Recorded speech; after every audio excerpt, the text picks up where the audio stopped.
colleagues. It's extremely interesting for us to meet after 2 years of the pandemic and to discuss our important topics. And since it's already 2021, let's talk about the anniversary, 30 years of independence of all our countries, but that's 30 years of corruption and 30 years of combating corruption as well. I would like to state that what was the moment where the investigative journalism started in the post-Soviet countries. It was a tough period where corrupt officials possessing corruption skills, access to the Communist Party funds, and the society was supposed to combat them, the corrupt officials, but the society had no freedoms, didn't know how to properly fight this phenomenon of corruption. The journalists had no skills and no understanding of investigative journalism. So 30 years later, we are not that happy with the achieved results in fighting corruption, but still, let's try and evaluate how this fight was going on. Probably some countries did manage to achieve some changes, others didn't, but anyway, in all of those post-Soviet countries, we have investigative journalists in investigative journalist groups, the editors.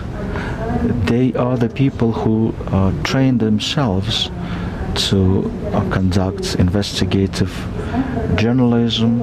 They exposed themselves to training, found funds needed to run investigations and to write about the results of those investigations.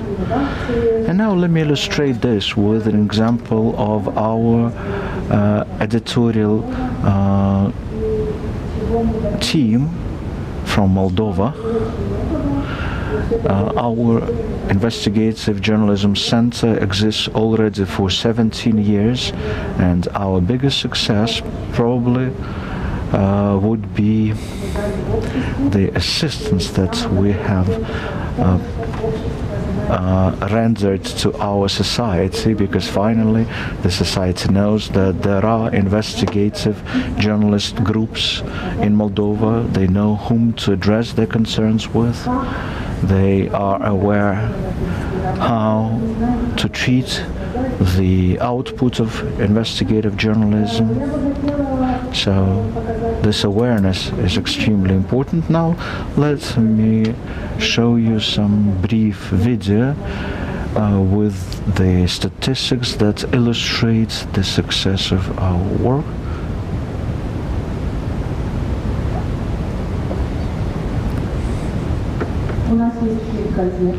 We have a newspaper. The circulation has grown. There is web sites with the constantly increasing number of viewership. We are in top 5 media in Moldova. We have a Facebook page, YouTube. Our subscribers numbers keep growing, which means that the people are ready to receive more and more of our products, but whether we have enough funds to ensure this, and this is something that we discussed in session 1, for journalists it's not enough just to conduct high quality investigations. They need to find funds to invest in their media. So and I would love to discuss those issues with people who are promoting investigative journalism projects in their respective countries.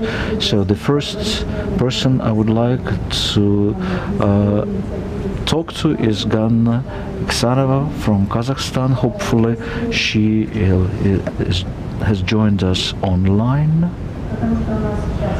because some of our participants are offline, meaning physically present here, but some of them are online, namely Miss Nana Iksanova from Kazakhstan. Nana, hello, can you hear us?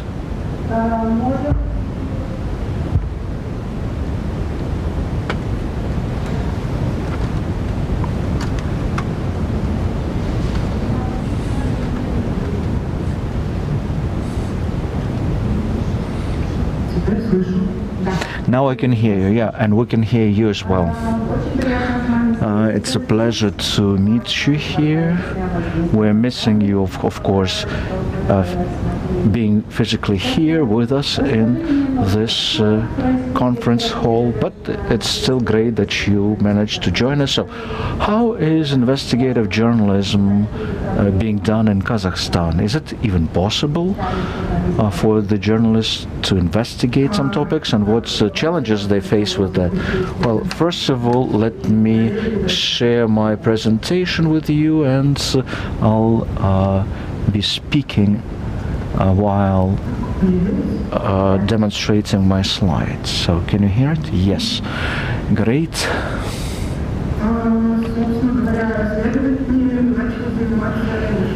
We have started investigating back in the older days. A couple of journalists have created this, established this fund, this NGO, which we called the Fund of that supports independent journalism, and the investigative journalism is the main focus of what we're doing. We are only 2 years old, and so basically almost immediately after we launched this project, this fund, the pandemic happened. So all of the projects that we would love to successfully implement are now being paused. So basically, even though we're still doing investigations, because the main objective of our foundation is to ensure the unbiased and independent journalism, not only in Kazakhstan but elsewhere in the post-Soviet environment. There is such a phenomenon as government order, where you are told what needs to be published, what's important, but the community of journalists that never embraced censorship, and for the last 5 years I come frequently along the examples when journalists are afraid of publish any materials about corruption, or when they bring the prepared materials to their editors, the editors refuse to publish them, being afraid of facing problems because of that. So one of the goals of our fund, of our foundation, is to avoid any form of censorship or any distortion of journalist materials, allowing the journalists to openly speak up their mind. We have analyzed the comments. Wait a second, for some reason I can hear the echo. So when we have analyzed the comments or the feedback from our readers, and by the way, our fund has been established as an effort by journalists from different publications, so we are monitoring what is the biggest feedback from people, and as it turns out, people have the biggest reaction to any investigative journalism pieces that are being published. So if we keep moving along those lines, promoting and supporting investigative journalism, it probably will help the people to become aware where the money from the state budget should be spent for, why they have not been earmarked properly. And it's important that we explain this to people, because this is something that is currently very much needed, and there is the need among the civic society. So in addition to publishing articles, we're also planning to make videos, movies, but the problem is the burnout of our journalists. Well, you probably understand what I mean by the burnout phenomenon, because you need to know how to avoid stresses and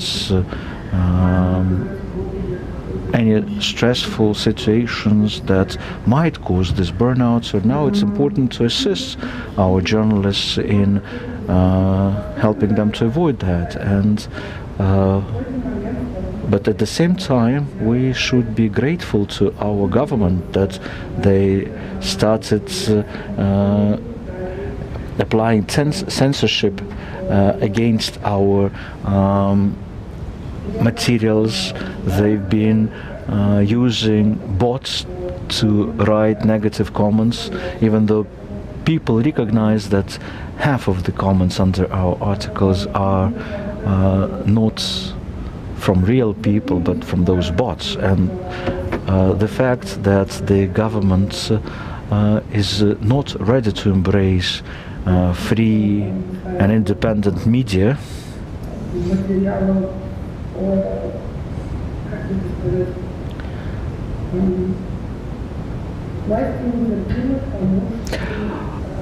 the government is not ready to allow us to count the budget money and to look what they've been spent for. But this is something that needs to be done, because in our country we have a really great opportunity to conduct investigations without having access to large budgets. We have access to many databases, electronic government resources, e-gov, and any citizen of the Republic of Kazakhstan, whether it's an individual or a legal entity, can get access to such information as owners of land plots, founders of the companies, and again, we need to be grateful to the government for this free and unimpeded access to this data. But at the same time, they demonstrate the following. By them, I mean the government. Previously, they allowed a more free access to information about some public figures, but now they are not allowing us to learn more about those public figures. Hopefully it's going to be over, but we're grateful to the government that they create this state information guidelines, and as a result we have 7 publications that work closely with one another, that always share the experience,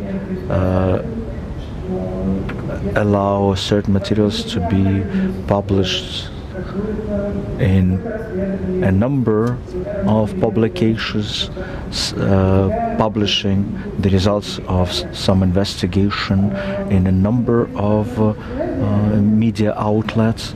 So those partnership relations are all about independent editors being left to their own devices. They are self-sustaining themselves, and as soon as they become earning their own living, they stopped being afraid of any outside influence, and as a result we are now enjoying good collaboration. What problems are we facing? It's not a self-sufficient sphere of work. Journalist investigations could not be selling, advertising. Our business that could be sponsoring these investigations, normally they either refuse to sponsor or, on the contrary, want to influence us because it costs time and money and doesn't give profit, unfortunately. We still have little number of specialists. Maybe it sounds rudely, but we are trying to attract new young journalists to get them engaged into investigations. Since real professionalism in journalists,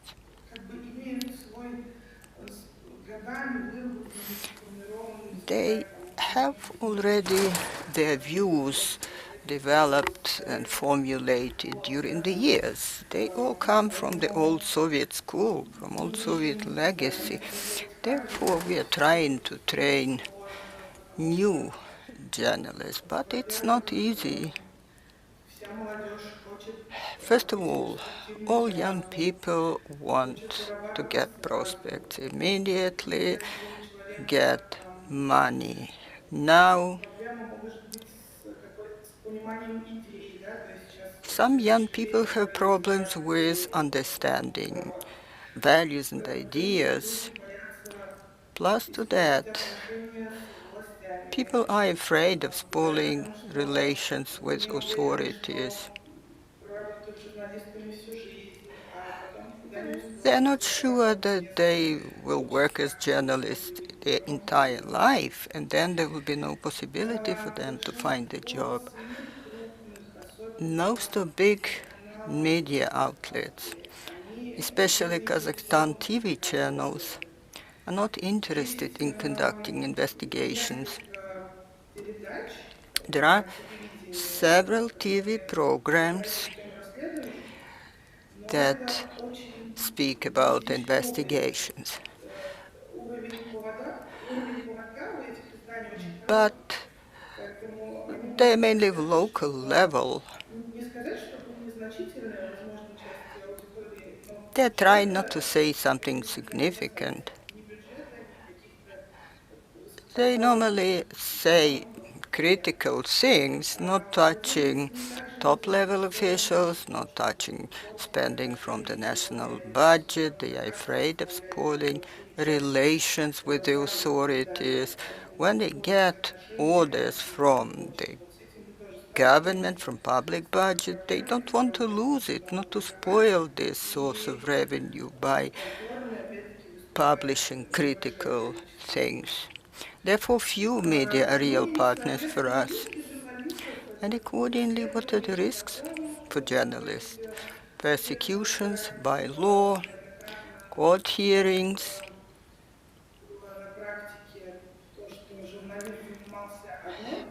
Many times what was happening, a journalist was investigated one topic, but finally he was taken to court on other topic. He was accused based on the article of the code that had nothing to do with his materials. That was done to intimidate him. There are some unlawful actions, intimidation, pressure on journalists. We lost you. Can you check whether we still have connection?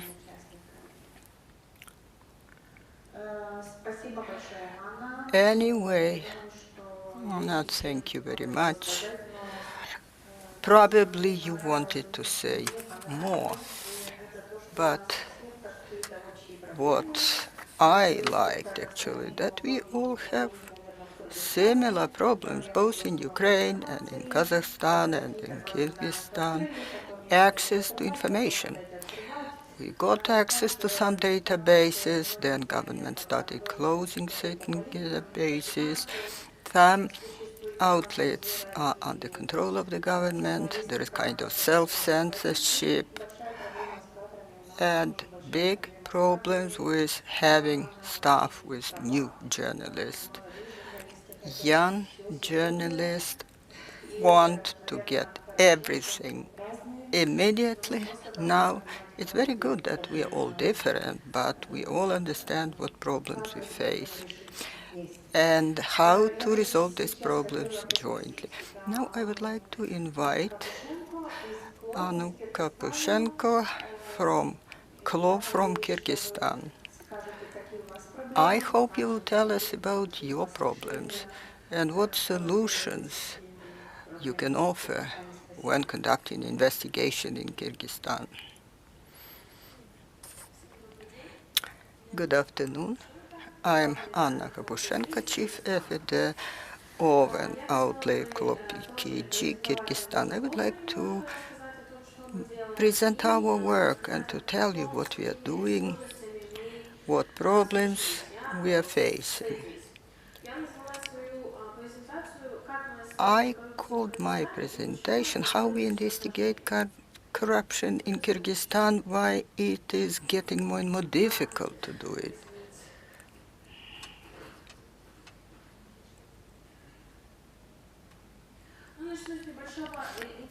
I shall start from the introduction and tell who we are. KLOP is one of the most popular independent publications in Kyrgyzstan.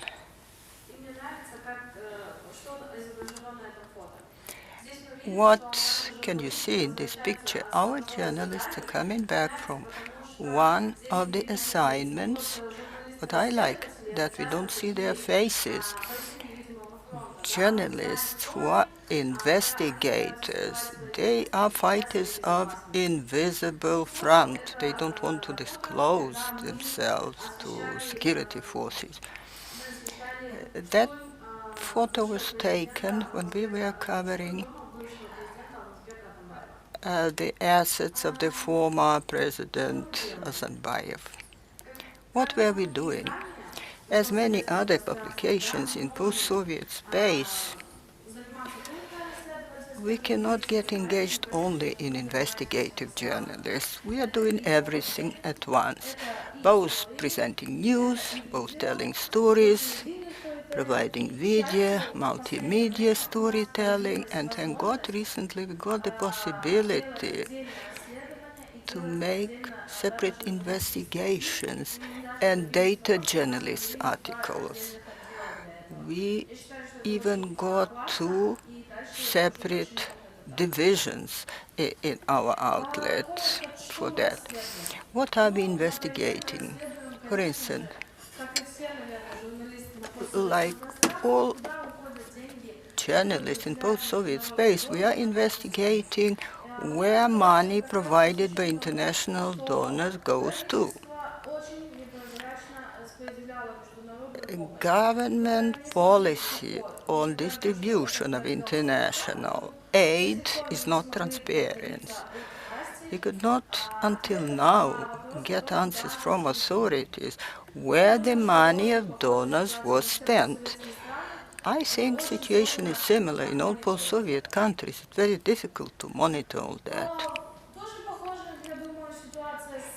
similar situation, corruption in all post-Soviet sites. How Kyrgyz businessmen imitate competition when conducting tenders. Many countries have similar problem. Tender is announced, certain companies are participated, but they are all interrelated through some fake individuals. We detected such corruption thanks to our data department. This wonderful material even got in Sigma shortlist. What was the most popular and well-known investigated, conducted not only by CLOP investigators but many other journalists? Radio Liberty in Kyrgyzstan investigations. Colleagues from Bellingcat helped us. What were we investigating? We got to know that we have very influential Raimbek Matainov. They have the whole family engaged. They have customs office empire through which you could move from the country $100 million, which is a huge amount for Kyrgyzstan. This investigation also got into Sigma shortlist, but it impacted Kyrgyzstan much more than many other investigations that we conducted before that. First of all, when this investigation was published, people were so much impressed that at least two meetings, two rallies were organized in the city. People demanded to start fight with corruption. You can see the face of million people demanded to punish corruptionists. Unfortunately, at that time, we couldn't achieve punishment, but in 2020, that caused change of power. His party didn't get the parliament, and power was changed through the parliament. We're very glad with that because our investigations brought such global changes in Kyrgyzstan. But unfortunately, we didn't expect that many other things will happen. What we didn't expect to achieve, even before the power was changed, what obstacle we faced? State authorities were not willing to give us information about companies. We went to court and spent the whole year for this trial. We finally won the case and got these documents about the companies.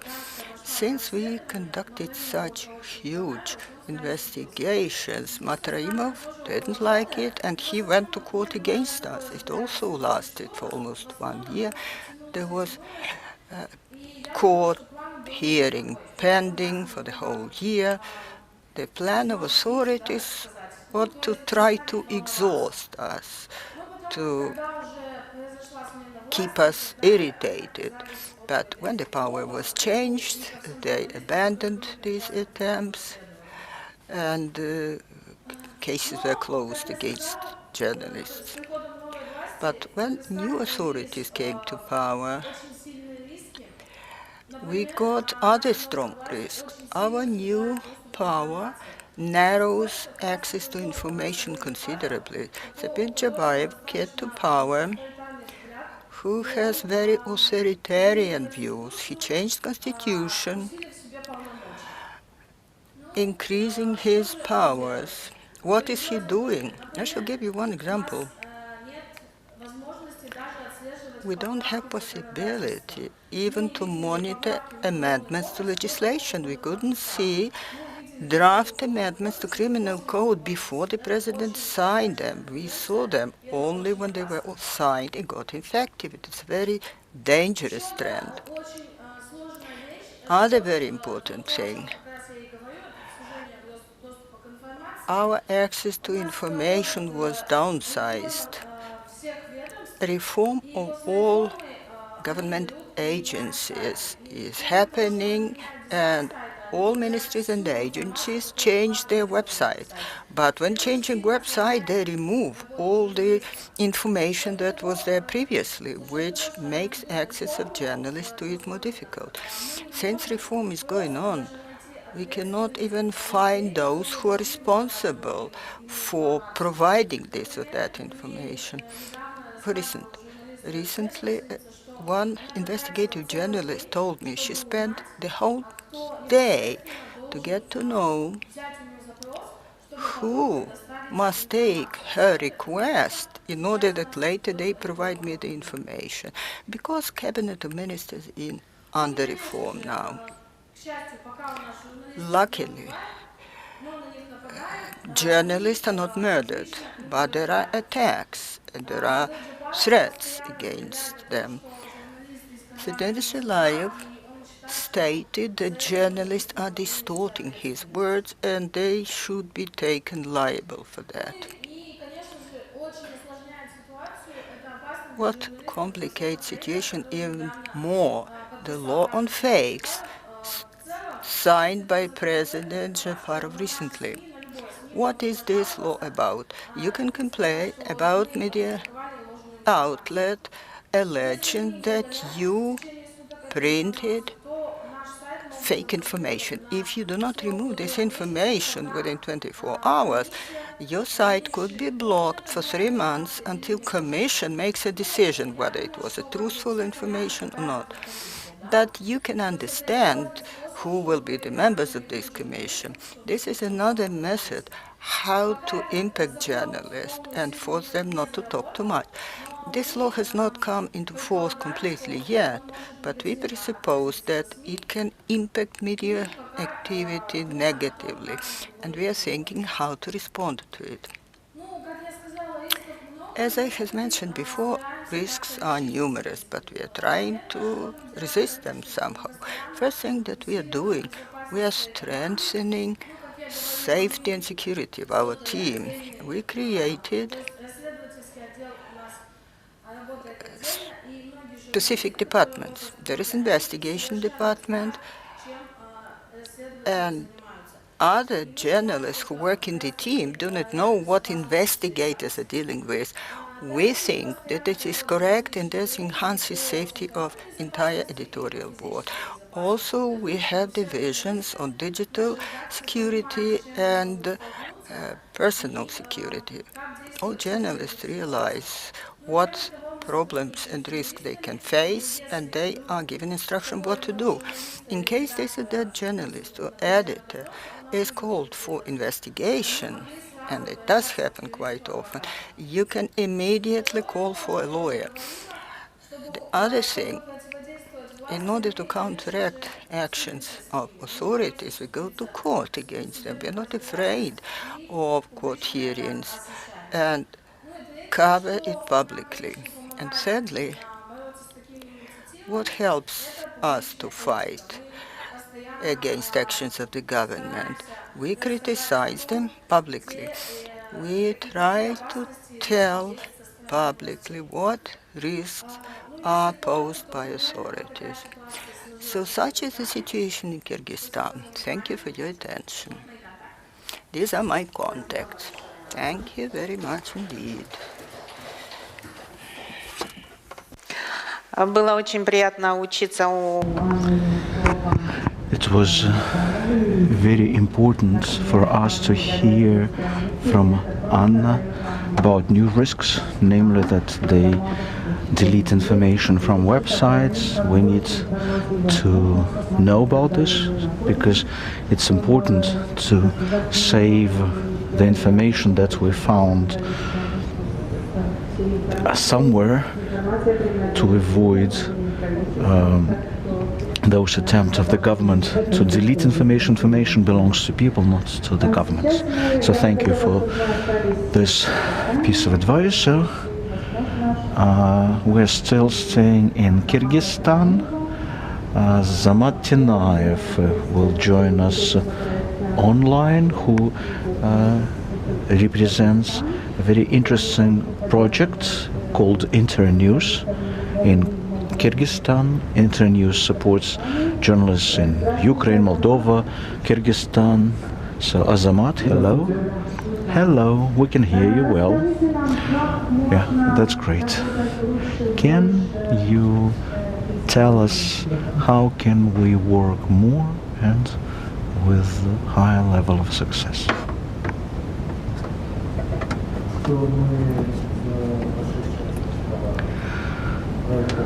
Well, since our project has been launched, we have managed to generate lots of new experience, but it's still a learning curve for us.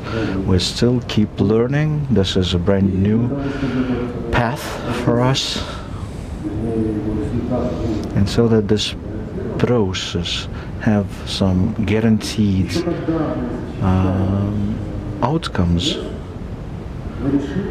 When we were defending the project, we decided at that time that the best solution for us would be to build the whole program based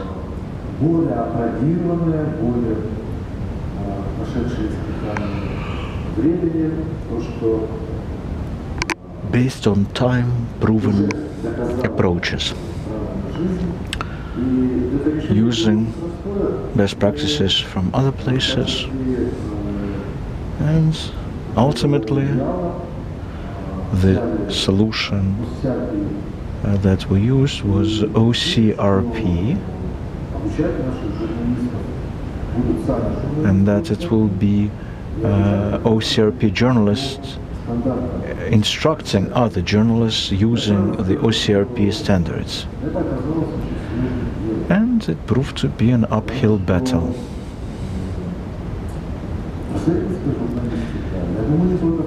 Because investigative journalism, not only in Kyrgyzstan but elsewhere as well, namely in Ukraine and other countries, for a long time it's associated with personal bravery of a journalist, his or her attempt to find the truth. And this truth-seeking nature of investigative journalism, of course, is true, but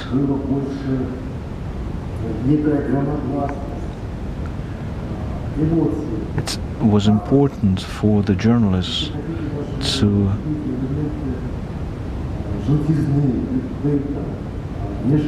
keep their voice heard, and visibility was more important than evidence and proof. And as a result, at the first stage of the project that was launched in 1993 and lasted for almost 2 years, well, 18 months to be precise, we started with launching the investigative journalism school. And it was truly a school, because we conducted 3 5-day-long training workshops within the first 3 months. We have involved 14 publications and freelance journalist teams.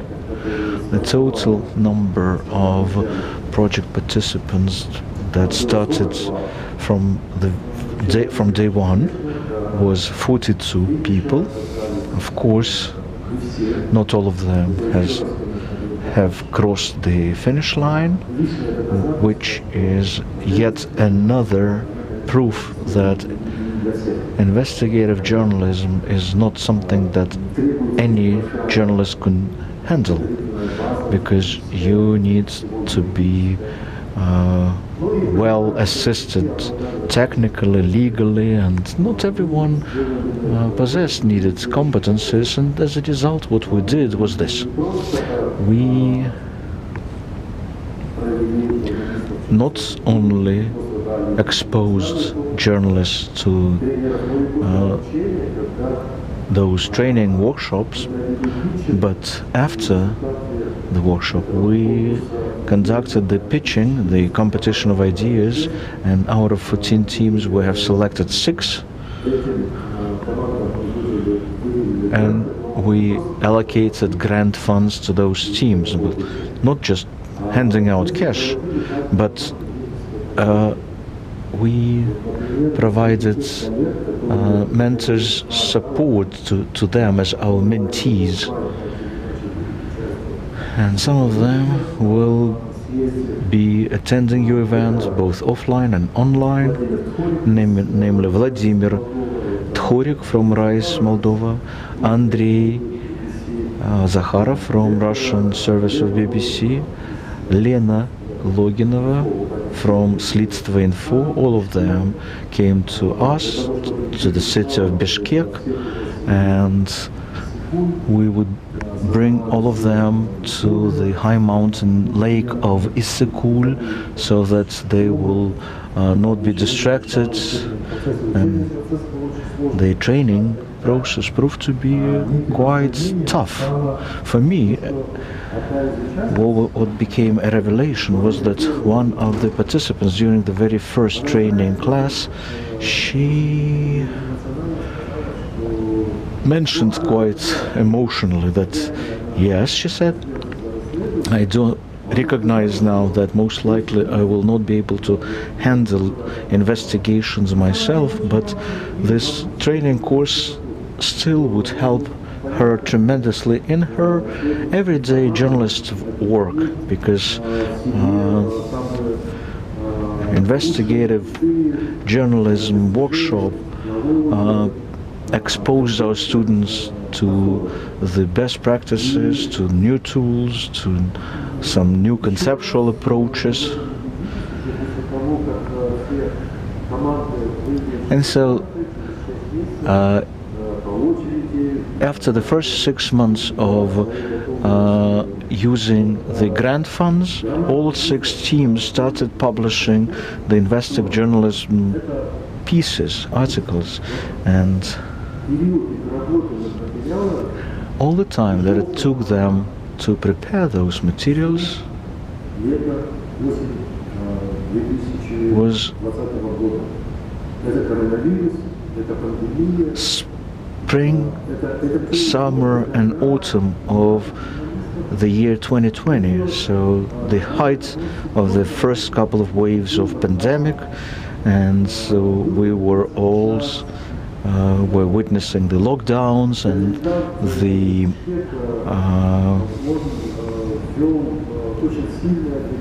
the mayor of Bishkek introduced lots of limitations on traveling around both the city and the country, and you can imagine what efforts it took our journalists to be able to conduct the investigations still. Well, one way or another, each team had something to boast about as a result of their work, and I'm convinced that each team that was involved in this project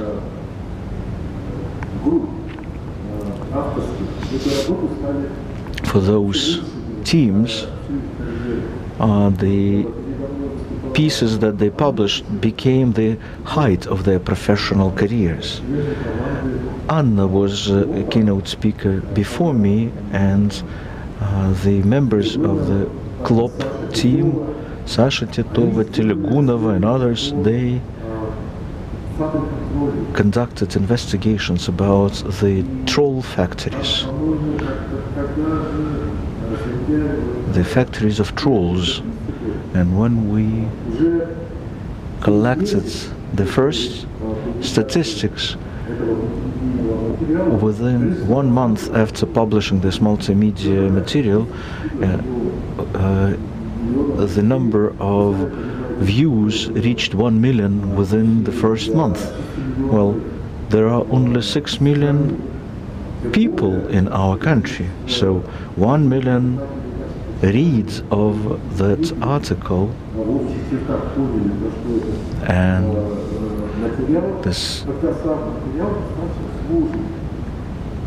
was surprising to us because the materials published were difficult to follow, with a very convoluted plot, with lots of asides, sub-stories, lots of people, personalities, dates, names, whatnot. And another example here.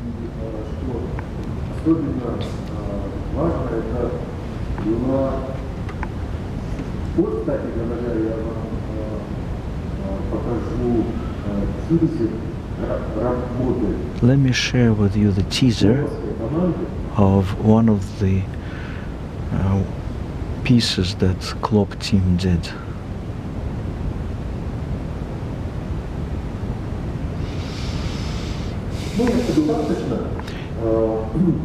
Internet bullying. Another piece I'd like to share with you. We had the award ceremony in Kyrgyzstan, something that we conducted 3 times already. That's the Ulanbek Emismaev journalist who died back in 2018. That's the award named after him, and the laureates of the competition in 2020. The ceremony itself was conducted on February the 12th, on the birthday of Ulanbek. So the award went to the freelance team headed by Sankulov and Alexander Trofeiko. The ex-president of Kyrgyzstan, Rosa Otunbayeva, was naming the winners, the laureates. So again, that's yet another acknowledgement of how efficient our project was. Here's another interesting nuance. When Anya was sharing with you her vision on those challenges and problems that the journalists are facing because of the constant pressure coming from the government, making the life of media people difficult, the same attack now in Kyrgyzstan is experienced by NGOs. Very stupid laws are being approved against them. Well, there's nothing wrong with the laws, but there are the provisions there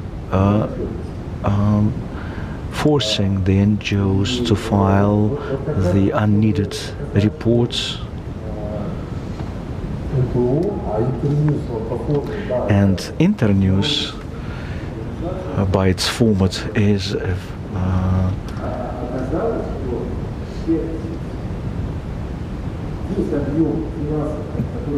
journalists team that was using the grant funds allocated as a first tranche of track project. The amount of money involved in corruption, in abuse of power, in inefficient use of budget finances, the amounts that later caused the initiation of criminal investigations. So those amounts proved to exceed all the costs that we invested in running the investigative journalism project. So again, I'm sharing this information with those colleagues who are considering launching similar projects, so you need to keep this in mind. But I don't want to claim that everything should be measured only from the monetary standpoint in the amount of funds. The society is benefiting from what we did while Klopp was writing about fake and troll factories, while other teams were successfully fact-checking, which is critically important to ensure high quality of our investigations. And by the way, it all started with the pandemic,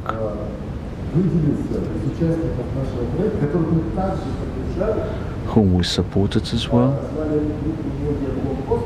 We called it media blog posts. Why media blog posts? Because as soon as they introduced lockdown, there were blog posts or checking points on all of the highways leading inside the city, and along with the pandemic, the tsunami of fake news hit us, and we decided that we need to name it in a slightly militaristic manner, claiming that journalists could be true warriors whose job is to fight fake news. The second team that started working independently on another topic that is not less interesting, namely a monitoring group that constantly monitors the information that they collected about fake accounts, fake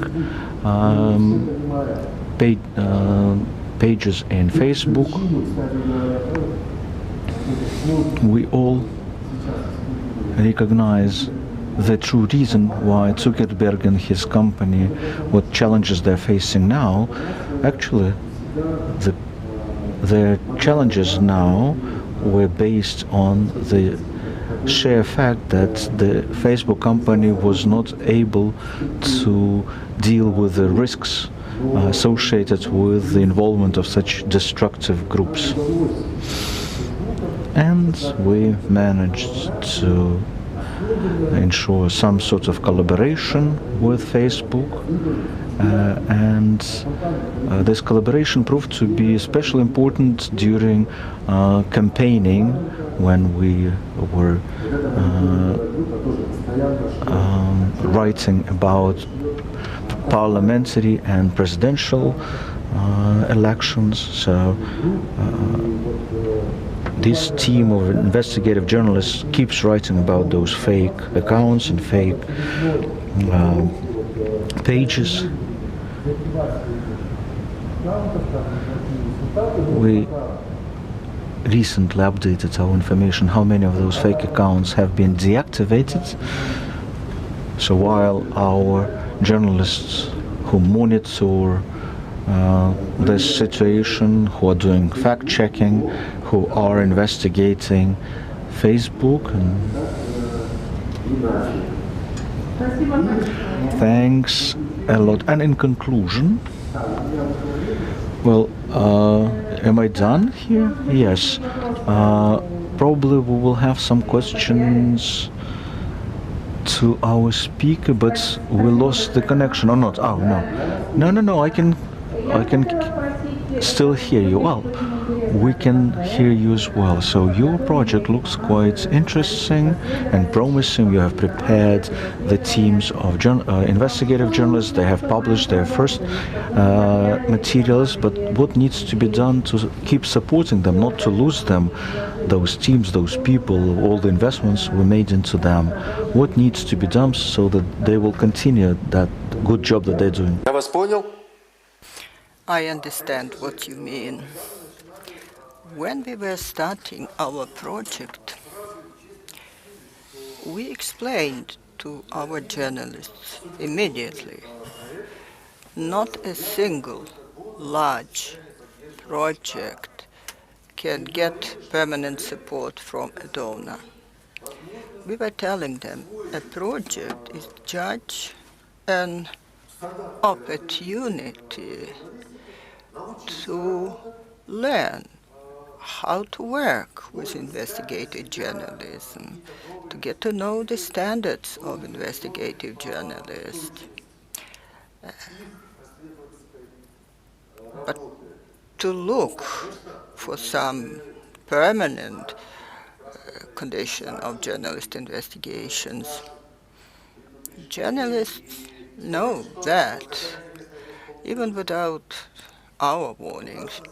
Look, what interesting thing happened. I think that due to our project and other projects, certain thing happens. We got very good experience. Our experience was learned by others and disseminated in the entire country. Colleagues from other grant-giving organizations learned our experience. In Kyrgyzstan, they started supporting journalists more. Soros Kyrgyzstan and Civic Center provided support. The other thing that journalists started understanding more how important investigative journalist is, how important this mission is. One should not allow himself to ruin your talent by working in a harsh way. We have 2 investigative centers now in the country who are engaged in pure investigation or some broader checking work. Emirov Life was opened. Our journalist, Lantibirov, who also participated in Fast Track, opened this center. They are already working successfully. Second investigative center is called Media Hub. It was opened by other famous journalist who was the author of series of notorious investigation about corruption in customs office, about activity of one of the former head of customs office, Mr. Matraimov. My colleagues mentioned their investigation about him. There was even his photograph and demonstrated with his picture. Thank you, thank you. But that journalist ran for politics. He took part in parliamentary elections. But what was most important, that despite the fact that they found the Media Hub, the main moving force left the center. The center continues working. They find new partners, continue working. Thank you very much. Unfortunately, we have little time. We could not discuss self-financing. We shall talk about that. Stay with us, because other colleagues will be speaking, will tell us their stories. Maybe after that, questions will come. Now, I would like to introduce Cornelia Kazenak, who is the head of one of the oldest investigative centers in Moldova. She knows history of corruption in Moldova very well, and I think that she knows possible solution of this complicated problem. Please.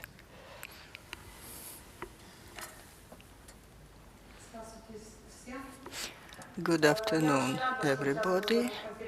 I'm glad to participate in this conference. I am very glad to get to know different teams of investigators, to hear about the experience of different teams, because experience of every investigative journalist is of interest. Our center was established in 2003. The first team of investigative journalists was working there. We were learning on our own mistakes, using experience of other journalists from other countries. Now we are already working for 18 years. We have quite interesting investigations. In our team, we have grown many young investigative journalists. Many of them left us, but they continue working in other teams, still remaining investigative journalists, continuing the same work. I shall start my presentation showing you these men. They are all prosecutors, heads of prosecution office. At the bottom, Prosecutor General of Republic of Moldova, then Deputy Head of Prosecutor General, then Prosecutor of one of the district of City of Chisinau, and the former Head of Prosecution Office responsible for special assignments. Now, criminal cases are opened against all of them. These cases originated quite recently, in the last 2 months. All these criminal cases were initiated based on investigative journalist detection. Unlawful enrichment, participation in shadow schemes, when they were hiding their assets, not mentioning them in their asset declarations. As regards Prosecutor General, he has 5 counts of investigation against him, based on investigation by our colleague, who is in this room with us. Now in Moldova, power has changed, and the new authorities started fighting corruption. We were making this investigation in previous years, but there was no response of the government, no criminal cases open. At least now they are double-checking results of our investigation, and criminal cases are opened. The former head of prosecution office of Chisinau, information, for instance, we were investigating his case, and other colleagues were doing it. These are these criminal cases. Prosecutor General was detained and suspended from office on October 5th. Deputy Head Prosecutor General was suspended from office at the beginning of November. As regards the former head of prosecution special assignment and fighting organized crime, a case against him was opened last year, but then it was suspended.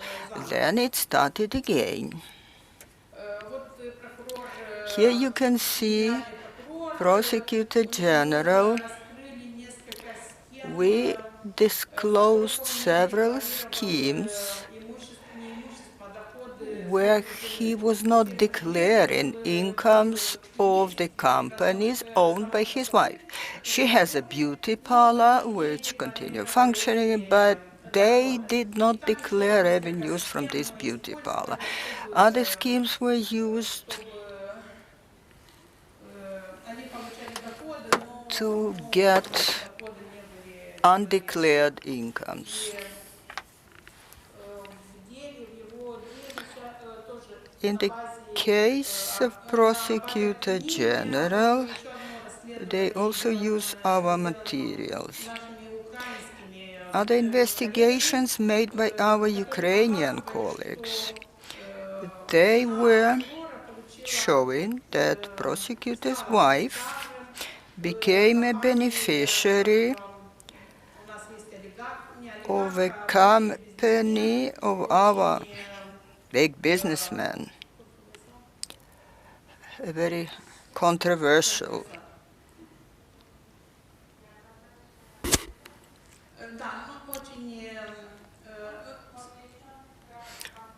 Who was a very controversial person.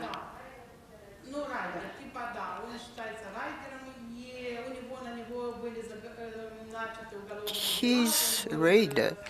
Criminal cases were opened against him. He was in detention, but then Prosecutor General helped to release him. That didn't happen quite lawfully, but Prosecutor General still released him. After release, journalists from Ukraine conducted investigation, and they proved that prosecutor's wife owns 2 million worth companies in Ukraine. And now this investigation continues. Multi-million business is still possessed by his deputy. We conducted several investigations.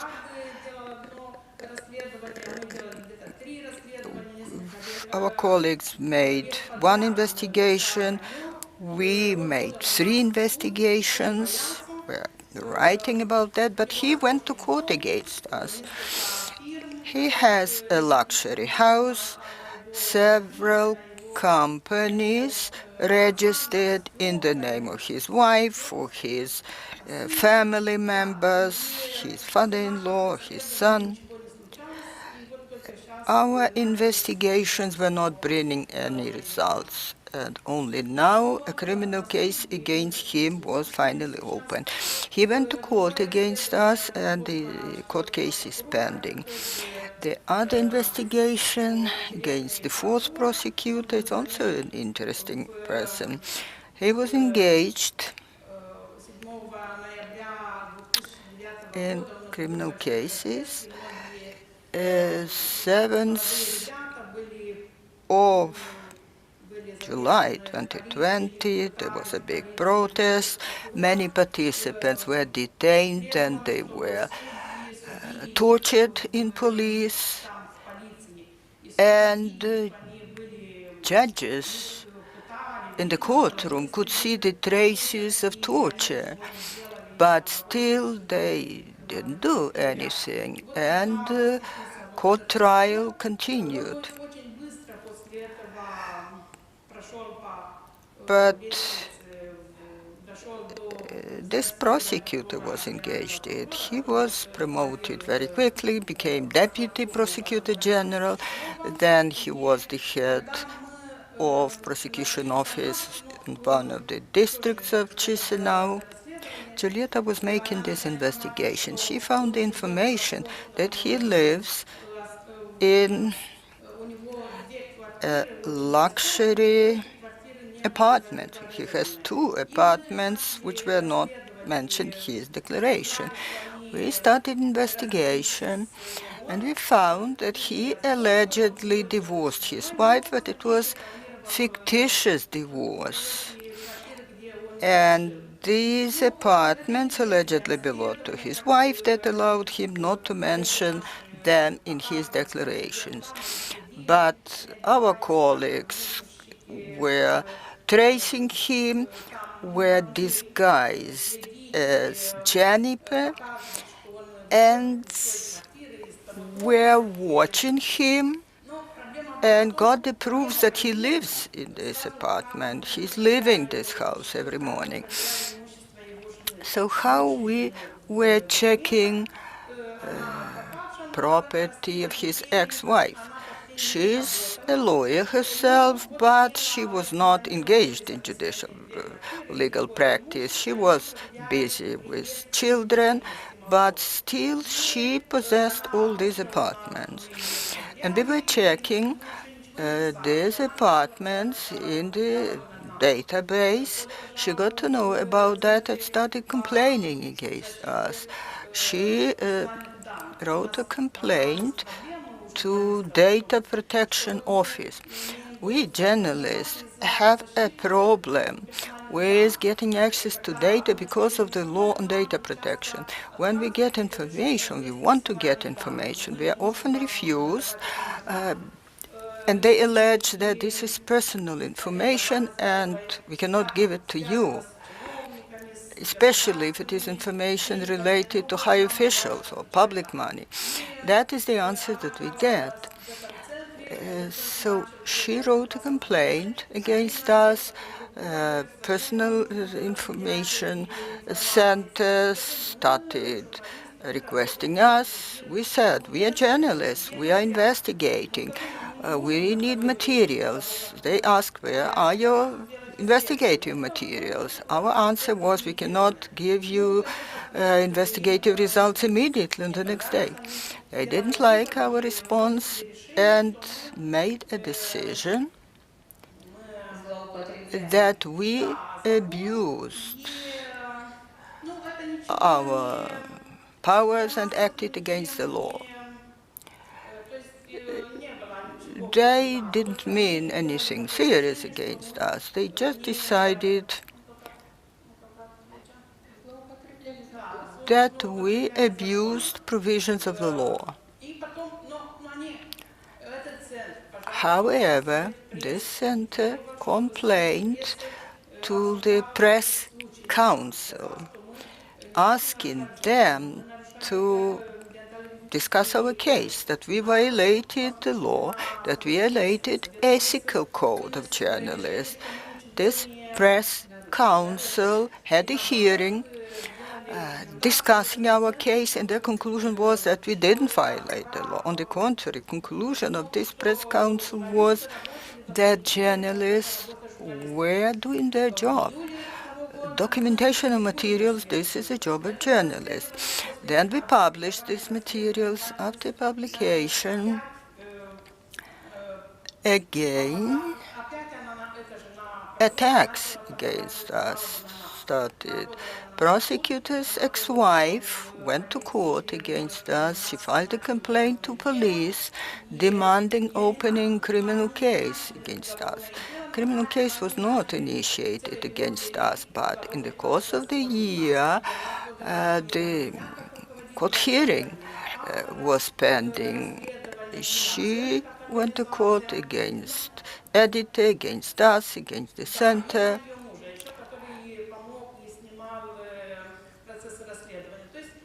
and the husband of the journalist who was filming all that.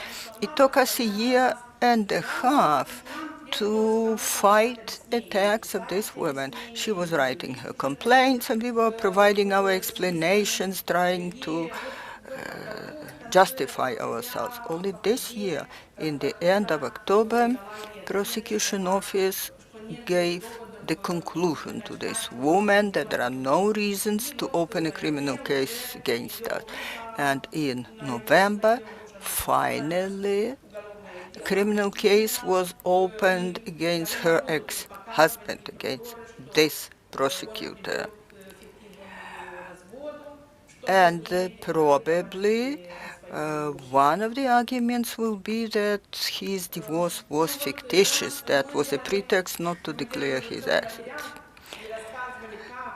So we prepared our material and explaining how prosecutor's wife trying to silence us.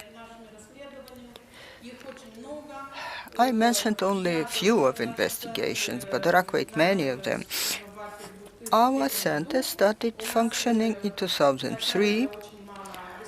Initially, we didn't have enough resources. Even now, we don't have them. But we have a good team. We opened our web portal. Thank you.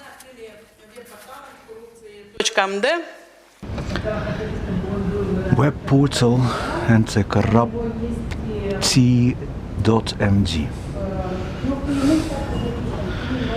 And we write about this. We have both Russian language and English language versions. We're not translating into English that much. We have started translating more this year, and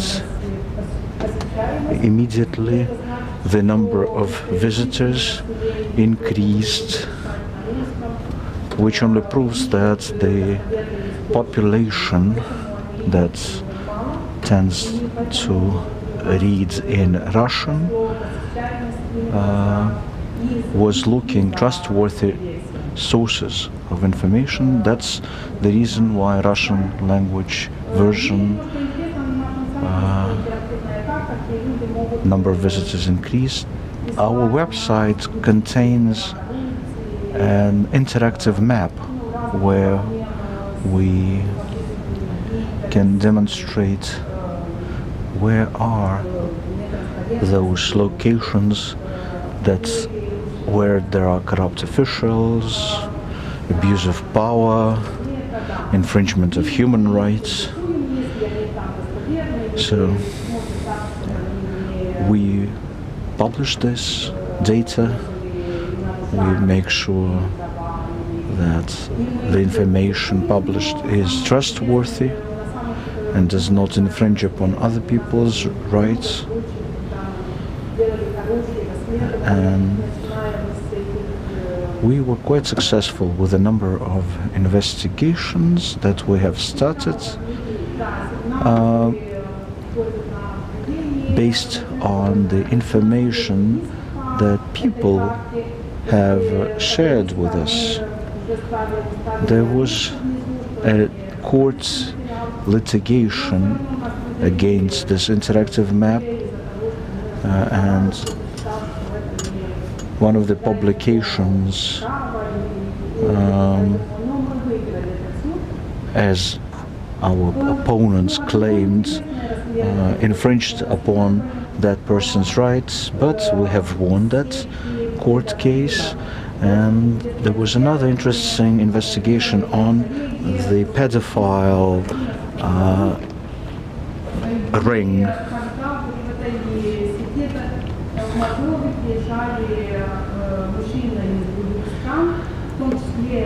Man would be traveling to Moldova, and one of those men was an expert of the European Union, and they would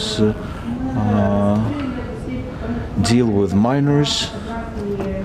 And my colleague has found the pictures of those minors, underage kids.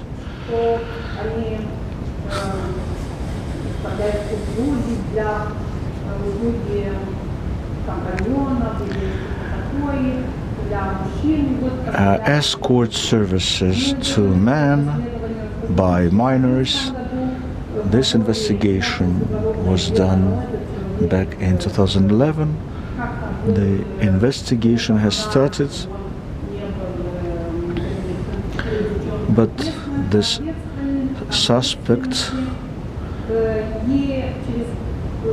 tried to avoid prosecution, and that person, who is a Greek, in 10 years' time he tried to become a candidate to the position of the Minister of Education in Greece. And the Greek journalists published in English our investigative piece.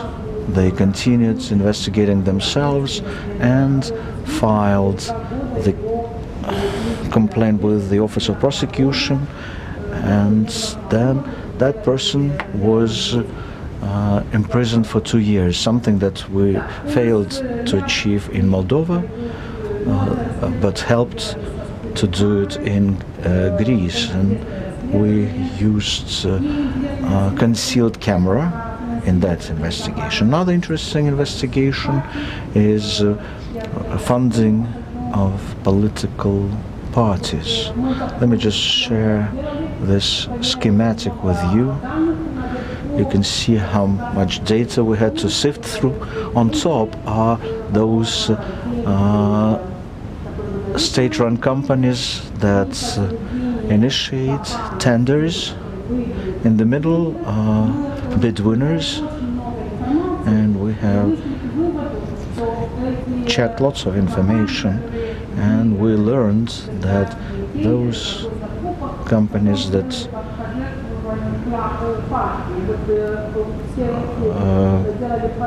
won at those public procurement tenders ultimately contributed to the political party that was in power at that time. So these figures here are those contributions, and we learned that those contributions would always be around 10 to 15%. So basically it's a kickback paid to the ruling party, and we had to prove that that was the arrangement. If you want to win the tender, you need to pay 10% of the contract.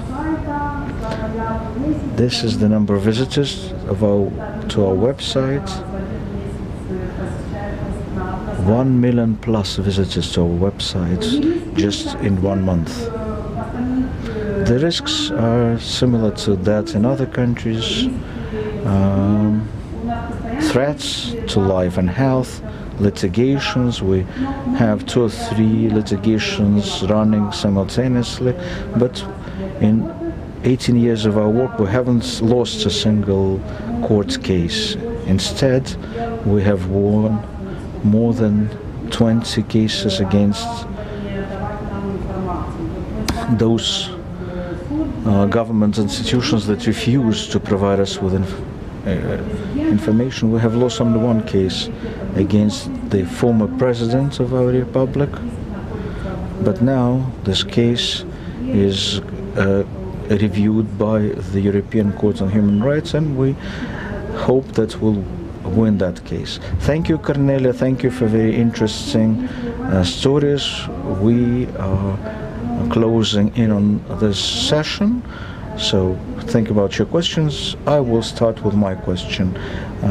We had examples of how well the investigative centers are working, and being the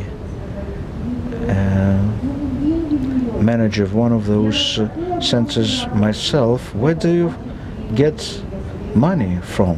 Because to do this job you need to have funds available to you. But if a politician controls some mass media, he finds some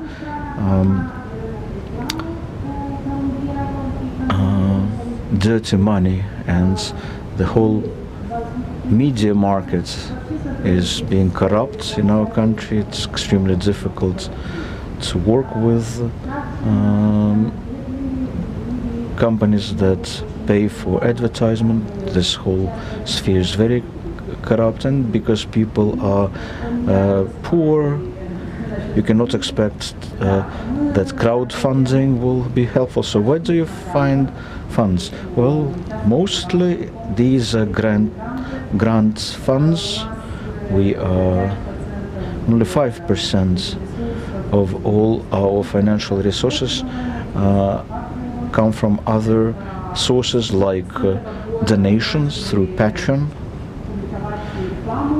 Also, this year we started publishing ads, but our website is not ready to meet the needs of those who place their ads with us.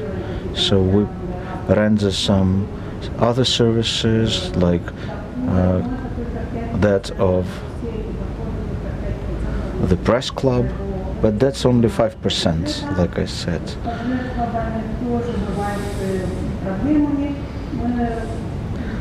The could be problems with donations. We criticized the current president, and 10 people left from Patreon that supported us before. So again, we were criticizing somebody, and again some people left. So it's not that easy to be supported by people. Thank you. Anna, how Globe is doing? Situation is very similar. Of course, we are trying to diversify our income stream. We have the commercial department that is involved in advertisement, but it's only 2% compared to all the grant funds that we receive. So I cannot tell you exactly what we spent the money for, but what I know for sure that our commercial income is only 2%. The rest are grant funds. We are thinking about launching crowdfunding, even though we recognize that it would still not allow us to cover all our costs. And when Kazakhstan speaker was talking about government orders, well, we don't have this. It could be even okay because we have a small and poor country, so we live using grant funds, but we are open about this, and the pandemic has shown that those media outlets that only live by placing ads, they also faced tough times when the pandemic started because the advertisement market imploded, and online media gets fewer access to advertisement holders, but social networks allows the opportunity for earmarked targeted advertisement, something that online media cannot guarantee. So of course we have lots of problems in Kyrgyzstan with advertisements. As an investigative media, we mostly use grant funds, but we started launching various subscriptions and crowdfunding projects, and now about 70 or even 75% from grants and 25 to 30% funds from other sources, but we try them to be clean money. If somebody comes to us and we know that this person is involved in some corruption, we will not sign a contract, we will not take their money, because during the election time some corrupt politicians wanted to sign contract with us, but we refused, because by law, the law forces us to provide equal access to advertisement to all of the participants of the election. So we made public declaration that we will not be providing corrupt politicians any visibility at all. And some have criticized us, others supported us, because we also want to be involved in making the election process less corrupt. And again, unfortunately, we ran out of time. We also had the election campaign. We accredited ourselves, but as a result, we had to provide advertisement, and we set high price tag for ads, and nobody thankfully decided to approach us. Yeah, that's one way of doing it, of course, but for many years nobody brought ads to us, which was not that good, because as soon as our audience increased, people recognize that coming to us, that will improve visibility to people. But if the ad is published in some investigative or ethic media, then their reputation will go up, and here even the high price tag would not help, so we had to refuse those dirty money. The question is about other forms of income. Are you frequently approached by businesses to investigate business contacts of those corporations?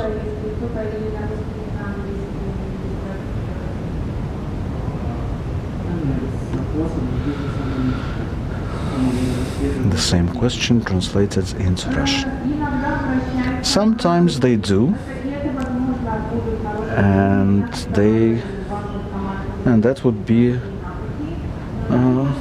quite a lucrative contract, but we had to refuse because the main principle for the journalists, when you learn something, investigate, you need to publish it. You should not sell this information to somebody. If I learn something about corruption and I sell it to somebody else and not inform the public, this is not ethical. And this is quite dangerous. If a reporter is doing this for quite a while, then he or she would like to start earning money and not inform the public, but our job is to inform as many people about corruption scandals as possible. Also, sometimes government institutions approach us.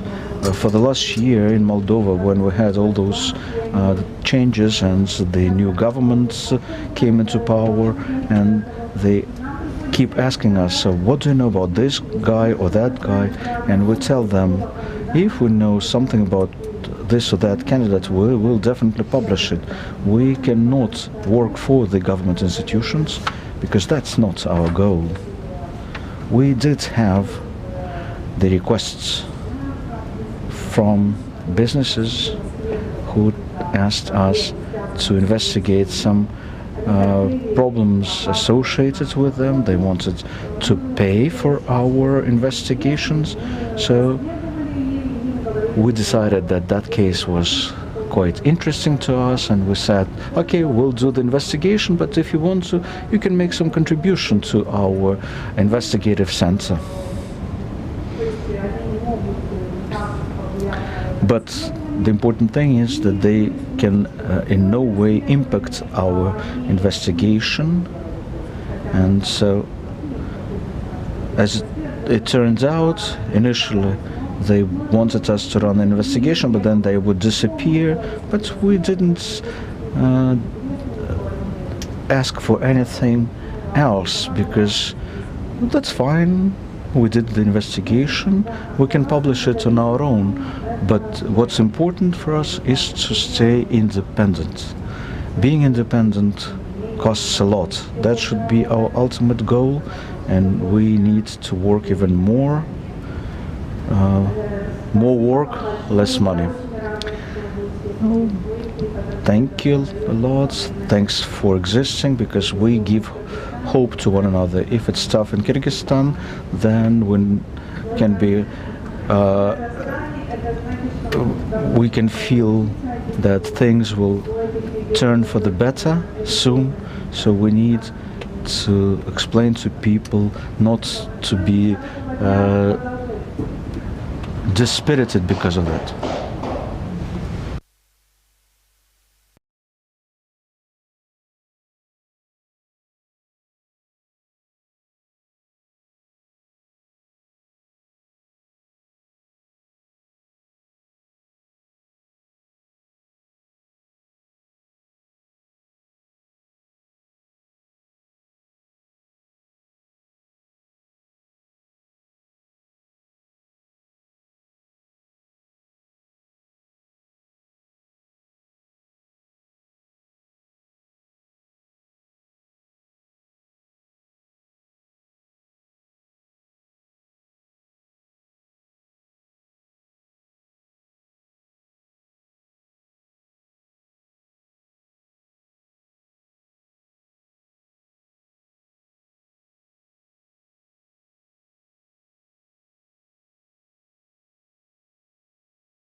Good afternoon or good evening, dear friends.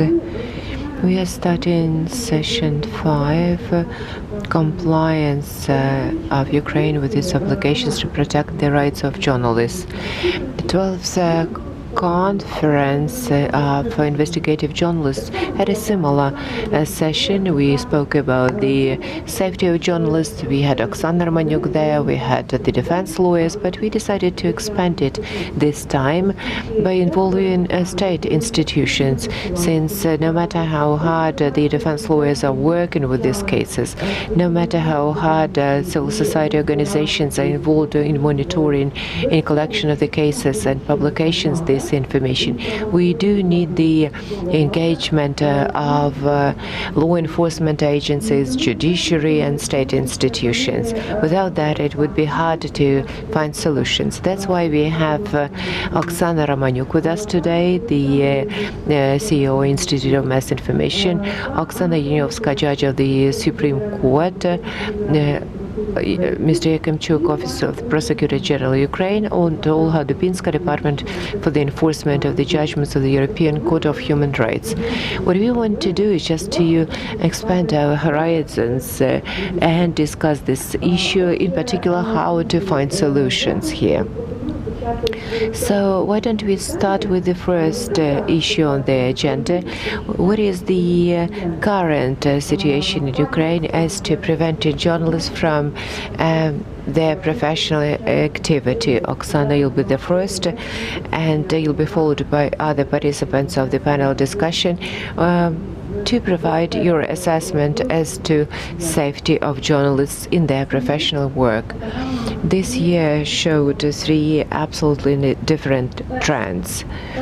The first one, we see the increase of censorship. That's a 3-time increase versus last year, which is very unusual for us.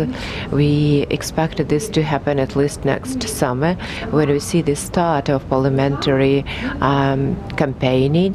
Unfortunately, we see the increase of the pressure of the owners over to the media outlets as well as the governmental institutions. The second, decrease of physical assaults versus last year. Political this year was kind of quiet. Everybody got used to quarantine. Let me remind you that last year we saw a lot of instances when journalists were filming how quarantine is abided by, and that was the reason for the assault at journalists.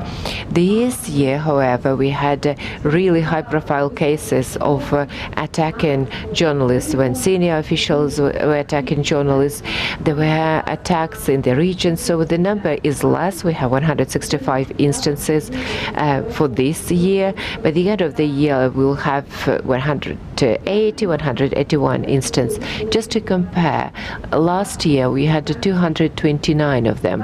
So there is some kind of a quiet element in it. This year could be compared with 2016, except for Sheremet case, naturally. And the third trend here is journalists have become more active, and I would say that's a very positive trend to note.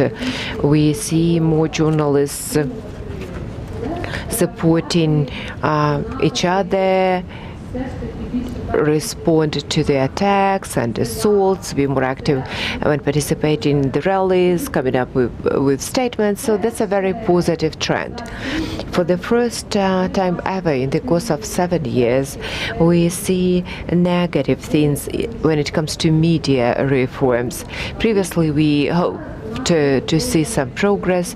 At the moment, we have some fears that we might have some setback. Let me remind you, we had a dissertation reform 2016-2019, and It was successfully completed, but in 2021 we have statements made by members of the parliament, representatives of the parliamentary majority, about the developing of the draft law of becoming media outlets state-owned again. And they spoke about the TV channel, and we can suspect that it would be Dom TV channel that would be turned into this type of a channel. And as the person who invested a lot of efforts into the reform and making sure that Ukraine is developing along the European path, well, that's very unfortunate to see. Hopefully there won't be any setback. I'm really concerned with the public service broadcaster. It should remain independent.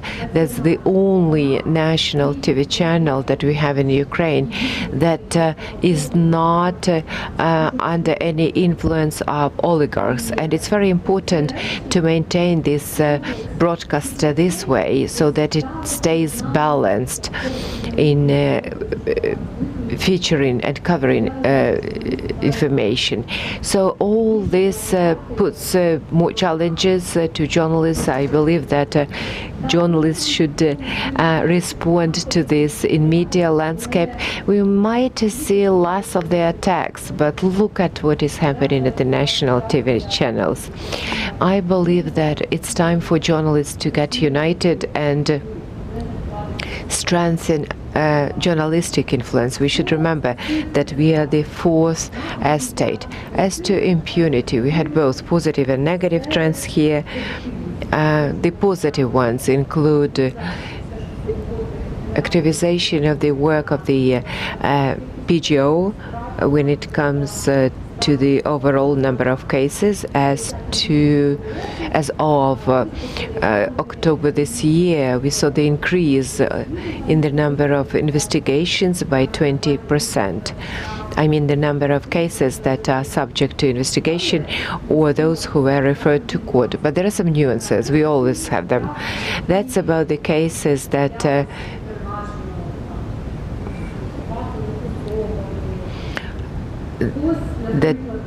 involve private entities. For instance, somebody filmed that gas is diluted with water at the gas station. It's some intimidations. Well, there were some other things, but look at the Ukrsib bank case that was supposed to be a model case, and we expected to have some punishment for the aggressors, those who aggressively behaved. There are lots of questions there. Why the evidence was not included in the materials of the case? Let's say video footage, where is it, what happened to it? And we have some impression that the attackers might get away with it. So we wanted to have some kind of a really model cases of investigations that would tell all of us, would serve as a signal to the entire Ukraine that investigations are there, and the attacks are investigated, and attackers will be punished. Another nuance that is concerning for us is that the cases, when it comes to the cases where there were attacks on the journalists who were instituted not under specific articles of the criminal code, but they were qualified as hooliganism. And the scene that it was against the journalists is overlooked by law enforcement agencies and prosecutor's office. The recent case, the attack at Alena Bereza, investigative journalist from Khmelnytsky, our representative in Khmelnytsky, who suffered because she was subject to surveillance. She was attacked. We're looking forward to the results of the investigation. We hope that the persons who attacked her will be punished. I can enumerate a lot. Let me give the floor to others. Thank you, Oksana. Still, I'm wondering, what is the essence of this positive obligations of the state? As a lawyer, dealing with cases in the European Court of Human Rights, I understand that the state has negative and positive obligations. Negative means refraining from some actions, and positive is implementing some steps and actions. So what is necessary is that any government ensures full and objective investigations of any crimes. And this is the positive obligation. Cases about interfering with journalists' activities is really a systemic problem, which has been here for years. So even I know that you will record it, General Prosecutor's Office will record it, they would initiate a case, they would investigate, but then they closed them by those or any other reasons. Mostly the perpetrators are acquitted. I have several theories. Maybe not sufficient evidence is collected, or evidence is not properly recorded, or any other political reasons that I'm not aware of. I want to invite to the floor Ms. Olga Dubinska, who represents the Department of Execution of European Court judgments. Maybe she will tell us now there is execution proceedings on judgment of Gangadze versus Ukraine, where the fact of murder was established.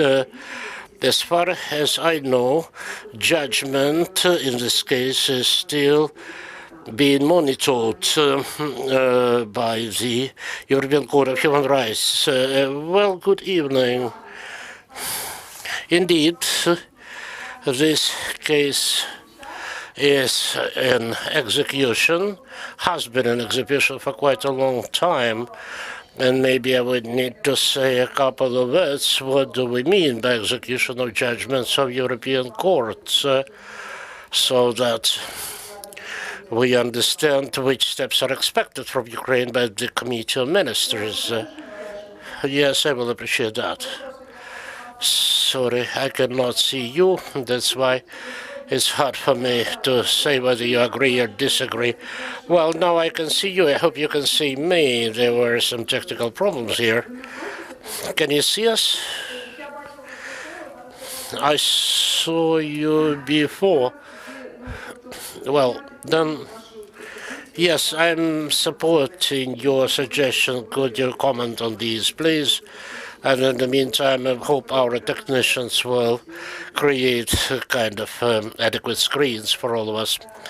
Thank you. So judgments of European courts are, I think, are well known by many people. Ukraine is a signatory to European Convention, and Ukraine actually violated the right established by the convention, so European Court delivered a number of judgments related to rights of journalists, in particular in Gangadze case. Every judgment where the court finds violation of the European Convention then is referred to the Committee of Ministers. This is a political body composed of representative of all participants to the convention. The state is free to choose measures to implement judgment of European courts, but all these judgments are binding for execution. And the Committee of Ministers then decides whether the specific state has executed or has not executed any judgment by implementing certain steps. Well, if that's not the case, then Committee of Ministers may adopt so-called interim resolution. And this Gangadze case has been on the monitoring of the Committee of Ministers since 2006. And this case was referred to the Committee of Ministers in March 2021. Again, some general information. What is execution of judgments of European Court? That means that the state has to take some individual measures, meaning that it has to correct the situation to restore the rights of the applicant. And second, there may be some general measures, meaning the government needs to make sure that such further violations will not take place. That may be the need to change the legislation or any regulations of any authorities, so may be conducting awareness campaign among the public. So any means can be suggested by the government, and then to explain to the cabinet of committee of ministers why this government believes that these measures will correct the situation. So Gangadze cases where both types of measures need to be implemented, both individual and general. What is this case about? Of course, you're well aware of that. And negative and positive obligations of Ukraine must be implemented, in particular an obligation to conduct additional investigation. Recently, the part related to General Pukac was finished, and Ukraine is not required to take any additional steps. But what the Committee of Ministers insists on is on investigating organization of this crime. That's where the Committee of Ministers stated clearly that in spite of all secrets of investigation, etc., Ukraine needs to find a way to report to the Committee of Ministers. The judgment also covers some general measures. We've had this discussion before. That's to improve investigation of the crimes committed against the journalists. This is what we have not mentioned yet. This is about what Committee of Ministers is expecting from Ukraine with respect to Gangadze case, meaning that all cases need to be duly registered and recorded and qualified according to the Criminal Code of Ukraine. They should be referred to the courts without any unnecessary delays, and judgments should be delivered in the timely manner. Yes, some positive changes in Ukraine have been noticed, so we are still waiting for these additional improvements, and plus NGOs also can submit and share information, conduct awareness campaigns, and Committee of Ministers can accept this as additional information about provided by NGOs, what the government has been doing. And an important aspect is cooperation between various authorities.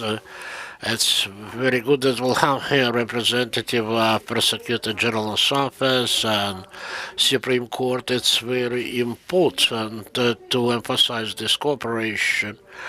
And another point, in addition to effectiveness of an investigation, another part is ensuring protection of journalists and security of journalists. Committee of Ministers mentioned at various times, parliamentary hearings mentioned that more than once. So it's about creating a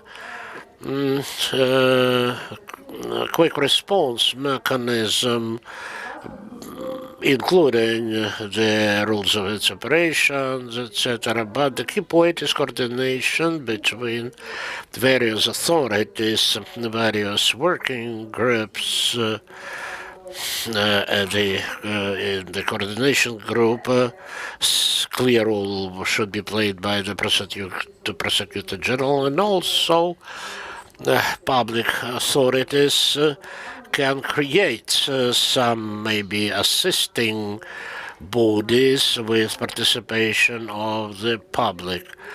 This is what has been stated by the Committee of Ministers, and this is actually what it is expected from Ukraine in March 2021. I need to emphasize that this case has been under review of the Committee of Ministers for a long time. So, of course, here Ukraine really needs to demonstrate some very real steps.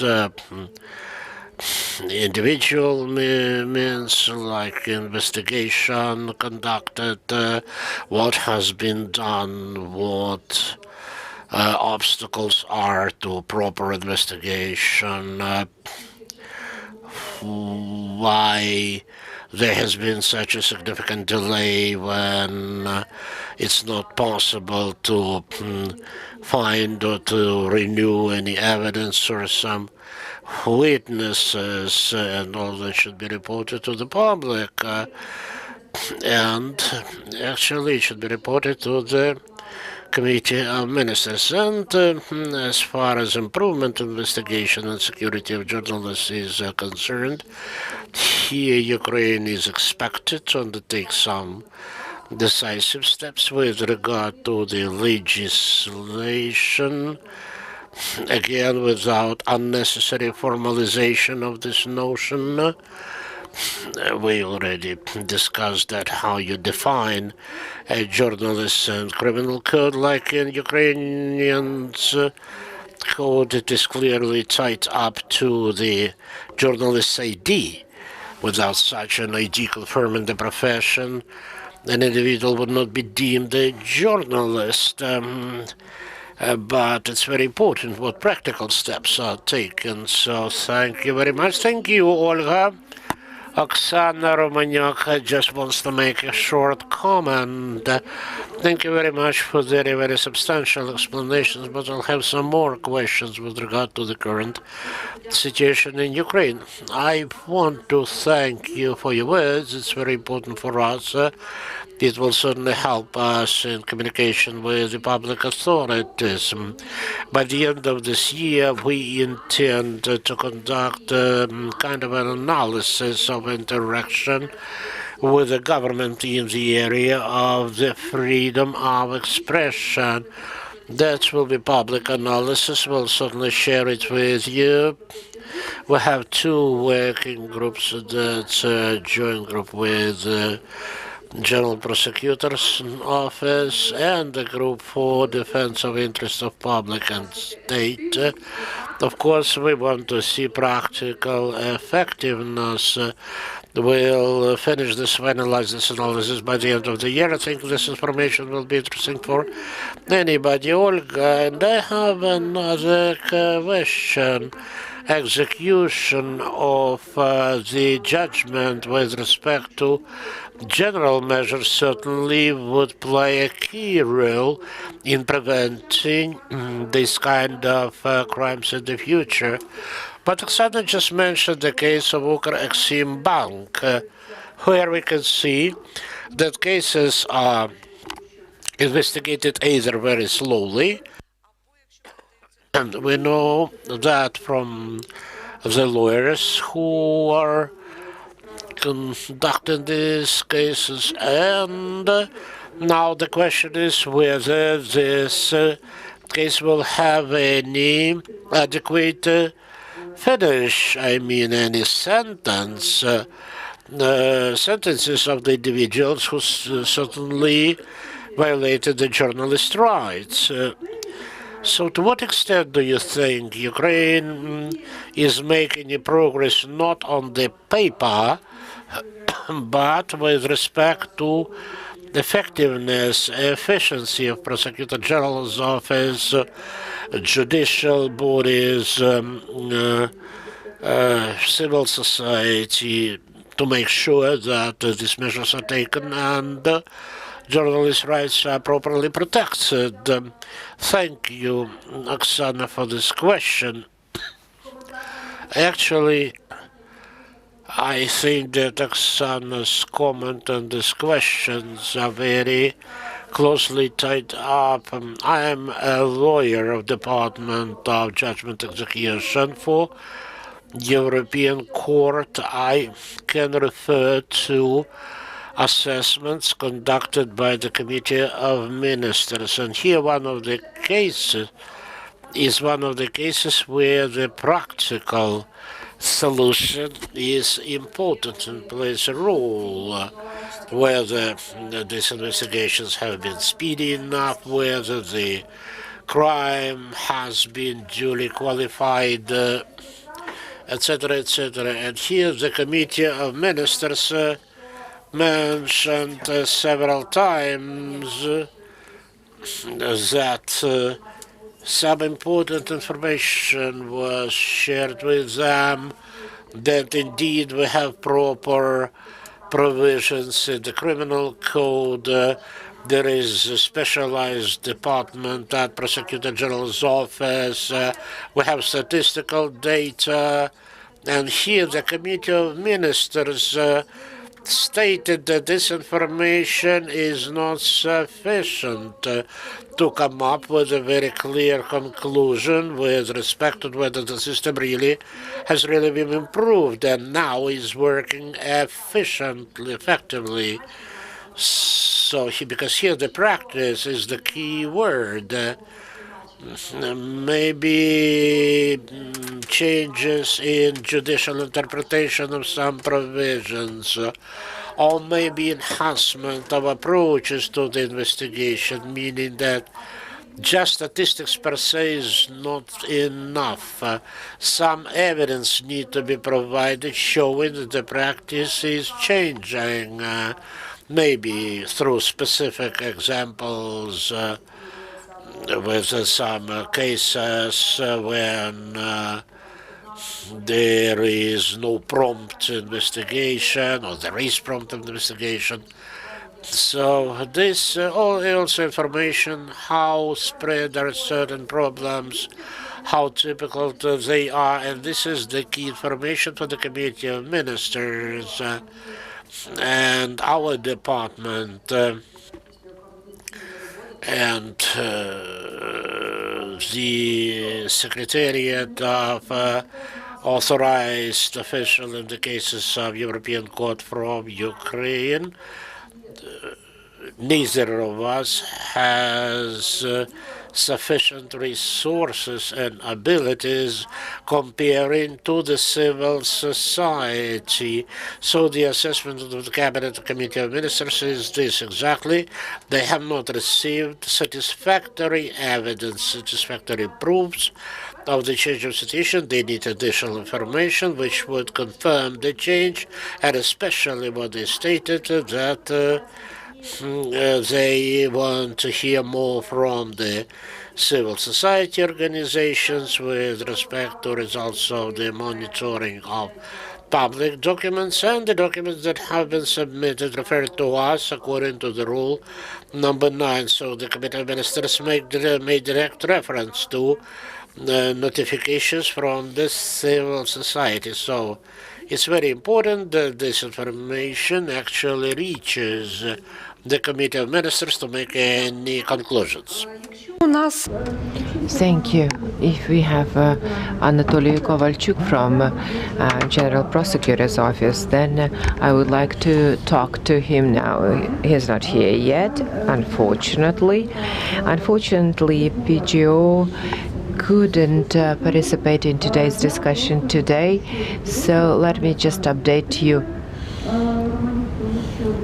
And Oksana Romaniuk can support me on that, because we jointly with the NGOs, upon initiative of the PGO and Council of Europe, and with the support of the Council of Europe, we set up and had several meetings when the PGO was really open in talking to us.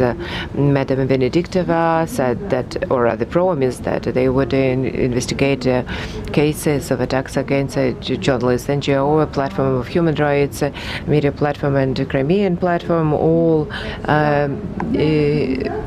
at least 5, 6, 7 NGOs, and just journalists whose cases are not investigated. We just sat down and signed a memorandum on information cooperation, whereby the Prosecutor General's office undertakes an obligation to review, if it is possible, the closed cases, and it was done. But unfortunately, this work is not sufficient.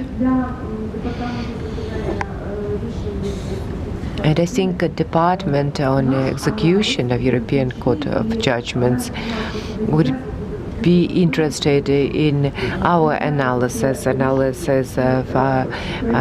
NGOs to make decision whether Ukraine did everything possible to create conditions for the offenses and crimes against journalists to be investigated. When we started doing this work, we saw some progress in specific cases that have been pending for 2 or more years. And it's sad that PGO is not present here today.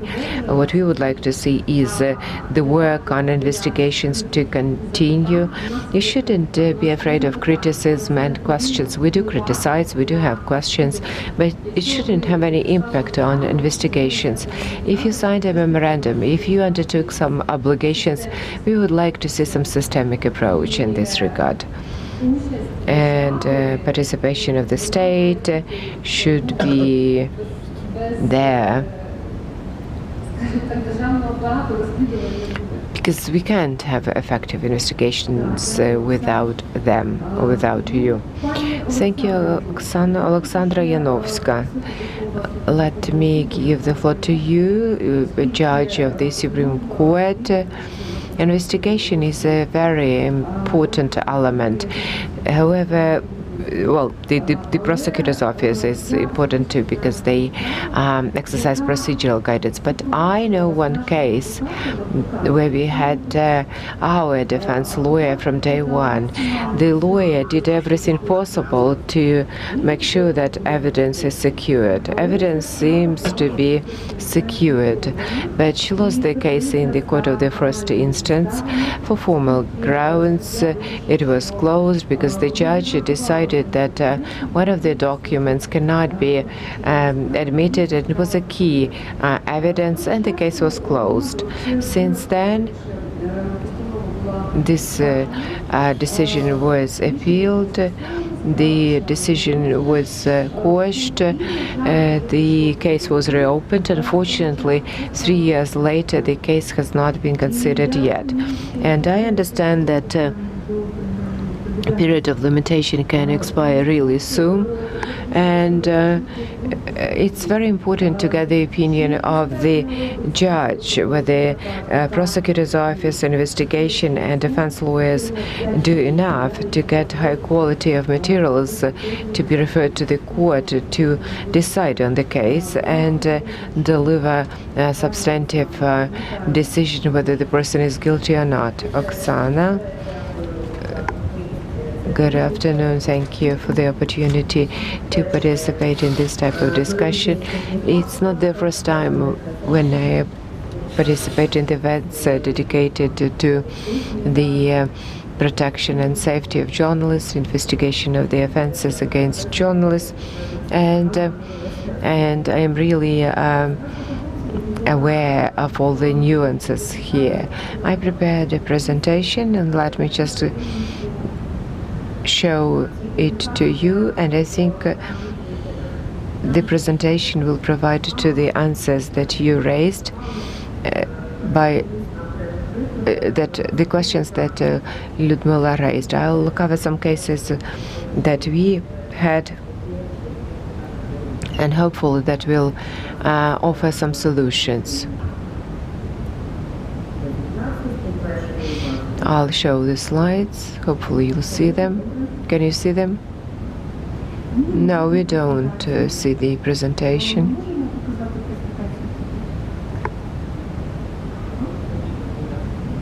Can you show the presentation? Okay, we can. Thank you.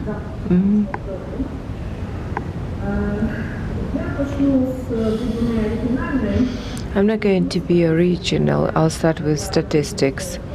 I agree with Olga that statistics is not everything, but again, that will give us some ideas to better understand the phenomenon when we have some numbers. Let me start from the background information or historic scenes. According to the data produced by UN in 2020, 62 journalists were killed. That's global numbers. Maybe that's not a big number for the entire world, but if you just imagine that these people were killed just because of their professional work, then that's a horrible number. 62 persons were killed just for being journalists. The international data don't look good. 9 out of 10 offenses go unpunished. It's not national statistics, that's world data. Unfortunately, that's really sad numbers that we have in hand. In Ukraine in 2020, actually we heard some numbers today. I'm not sure whether these numbers are going to match the ones that you've heard, but at least that's what I managed to collect. In 2020, we had 249 criminal cases registered where journalists were victims of offense. Only 16 out of these were referred to court with indictment. That's less than 10%. In 2021, until September, we saw 160 cases, criminal cases registered regarding journalists. So that's a little bit less than last year, and only 8% of criminal proceedings are referred to court. That's a very small number. There is infographics. Slovo and Dilo used data of PGO to do this infographics, and here you see that we see some increase of the recorded criminal offenses regarding journalists, especially it was typical of 2017, 2018. But one thing to note here is not just this bar, but rather correlation of left and right bars every year. The higher the bar on the right, the more cases are referred to the court. And as you see in this regard, 2018 was a landmarking year. But I don't know what's the reason for that, whether it was a larger number of cases or better investigation. I think it's caused by a larger number of cases. That's why a larger number of them were referred to court. This year, as you see, the numbers are slightly different. I can't explain why statistics differ. I don't think it's very difficult to count the number of criminal cases that are entered into Unified Register of Pre-trial Investigation, with breakdown by the types of offenses and single out those that were committed against journalists. We have 182 cases. Oksana mentioned a smaller number, but 182 cases or proceedings were entered into the Unified Register of Pre-trial Investigations, and these were the cases regarding journalists, their professional professional activity, and 25 were referred to court. That's the latest statistics. That's my personal, let's say, data collection. I was interested not in the data that were entered into the register or the investigations, but I was keen on knowing the role of courts. What was done by courts? What are the decisions delivered? And I managed to find the information using the most often used articles of the criminal code. That's 171, prevention of innocence under Article 171 faced fine was 175 hryvnia, and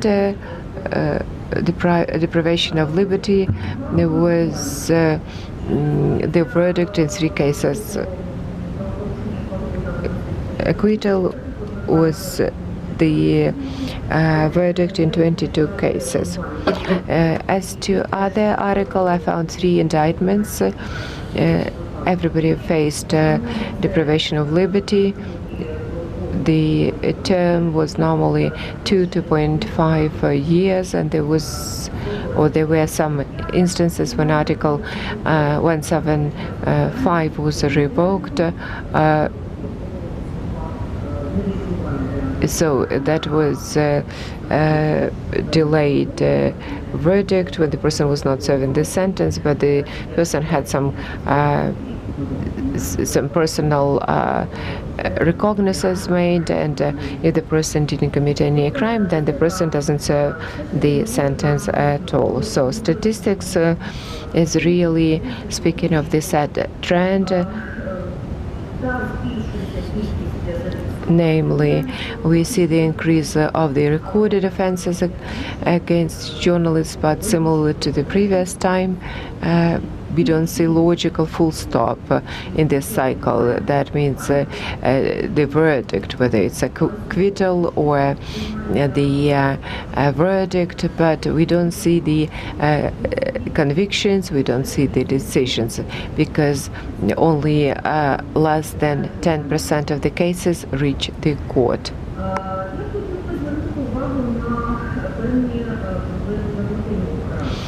Some legislative issues should be noted here. That's very important, because we all understand that both court and law enforcement agencies are guided by law.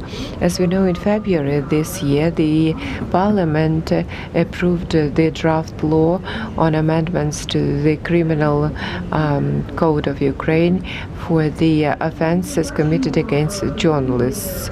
As we see, qualified majority of the members of the parliament supported this draft law.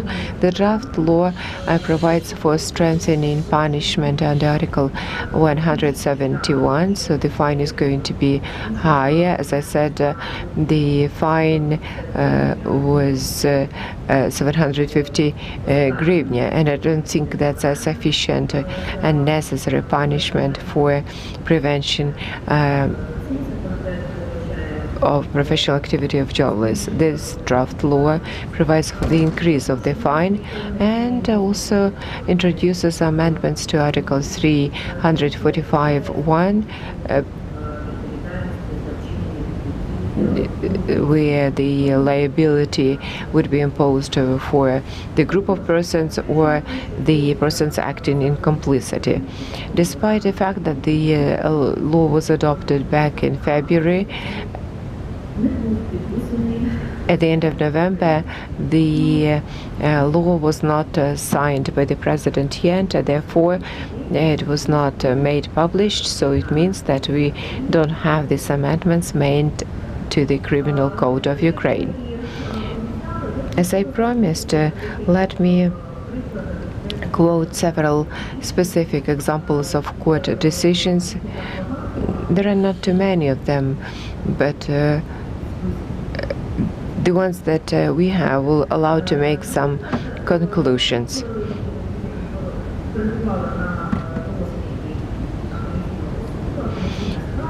Court of Appeal had an appeal case. The victim is a journalist in this case, and the journalist complained that the court of the first instance closed the criminal case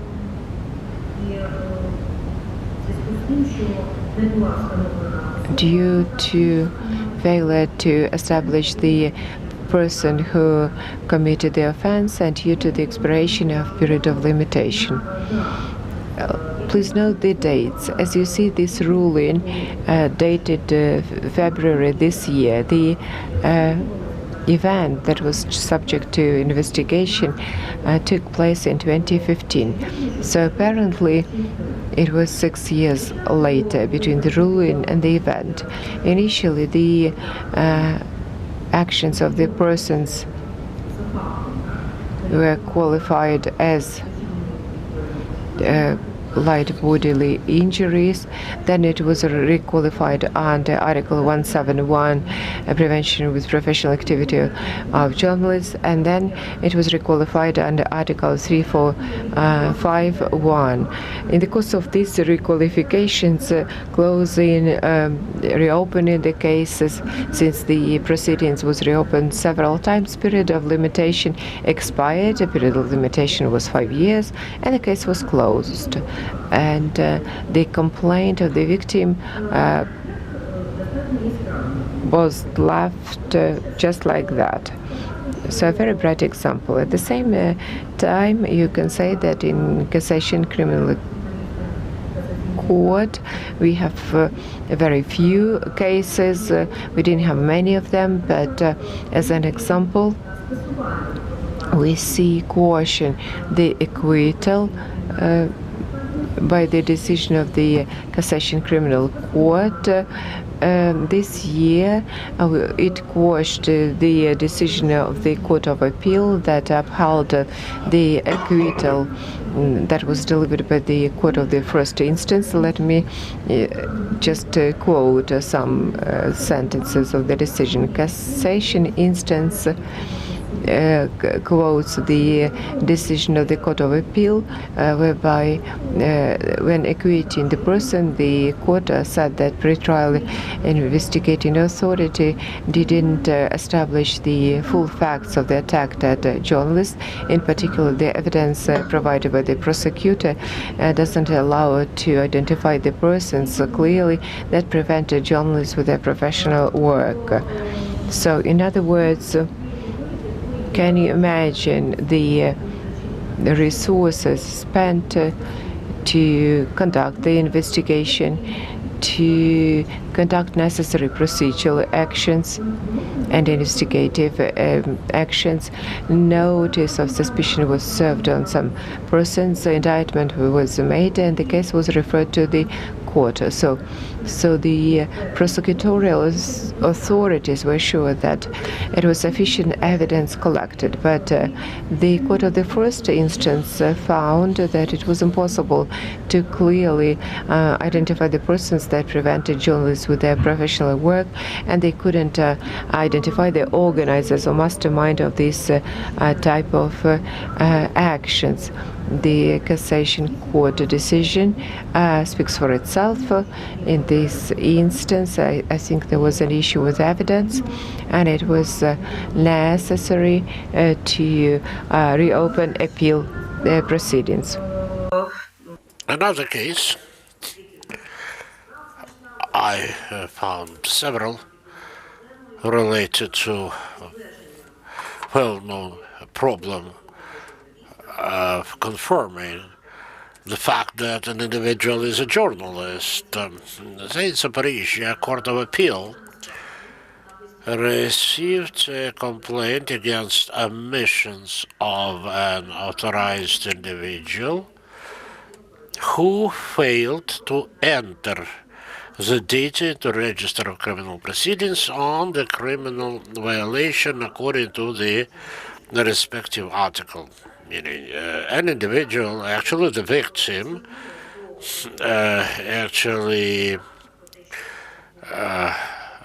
filed an application with the local police stating that there was violation related to this interference with the activities of journalism, but nobody has ever entered the respective data into the single unified register of criminal proceedings.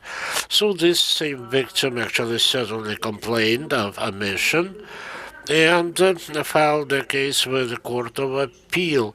I understand that any judgment needs to be read in full in order to understand completely its meaning, etc., but still some excerpts would help. So the Court of Appeal writes that availability of an ID confirming that the individual is a journalist representing a newspaper is not sufficient confirmation of the fact that the individual is performing his or her official duties.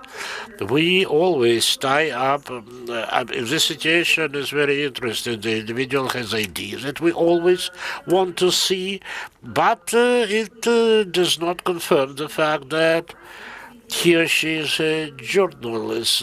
Here is the response of the local human rights organizations confirming that this individual, this victim, has had been conducting investigations of any violations of human rights and has contractual relations with certain media outlets.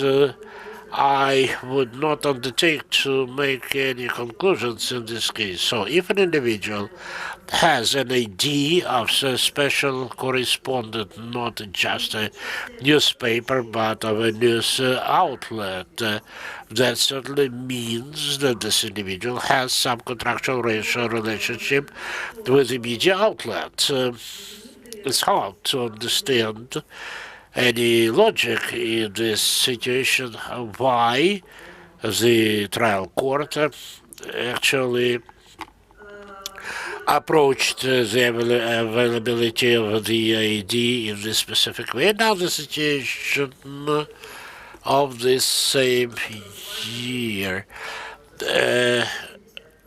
Article 171, then the perpetrator was acquitted, alleged perpetrator was acquitted. Of course, you need to read the whole case file, but there are some quotations that I'd like to draw your attention to.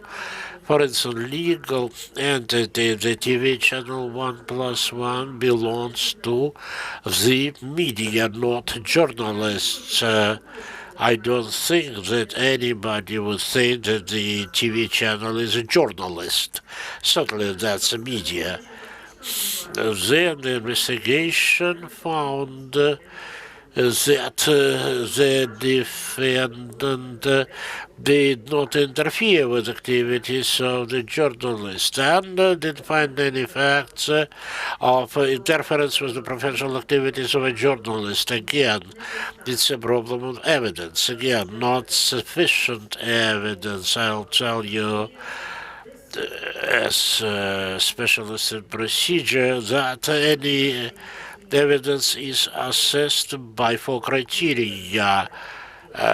Relevance, I mean, whether it can confirm the specific circumstances, the criteria of validity, whether this is true, whether this evidence truly depicts the specific, and the criteria of admissibility, by which whether the source of evidence is lawful, whether the evidence was collected lawfully. On all these criteria then are summarized according to criteria of sufficiency. Of course, sufficiency is quite a subjective criteria because somebody may think this evidence suffices, some will say no. But I think that quite often the problem is in this criteria.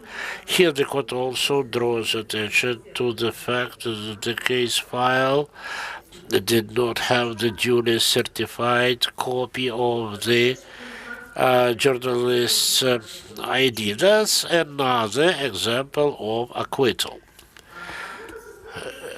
But I'd like to pay special attention to the legal opinion, which is very important and which needs to be taken into account and presented in the resolution of Criminal Cassation Court with the Supreme Court of Ukraine.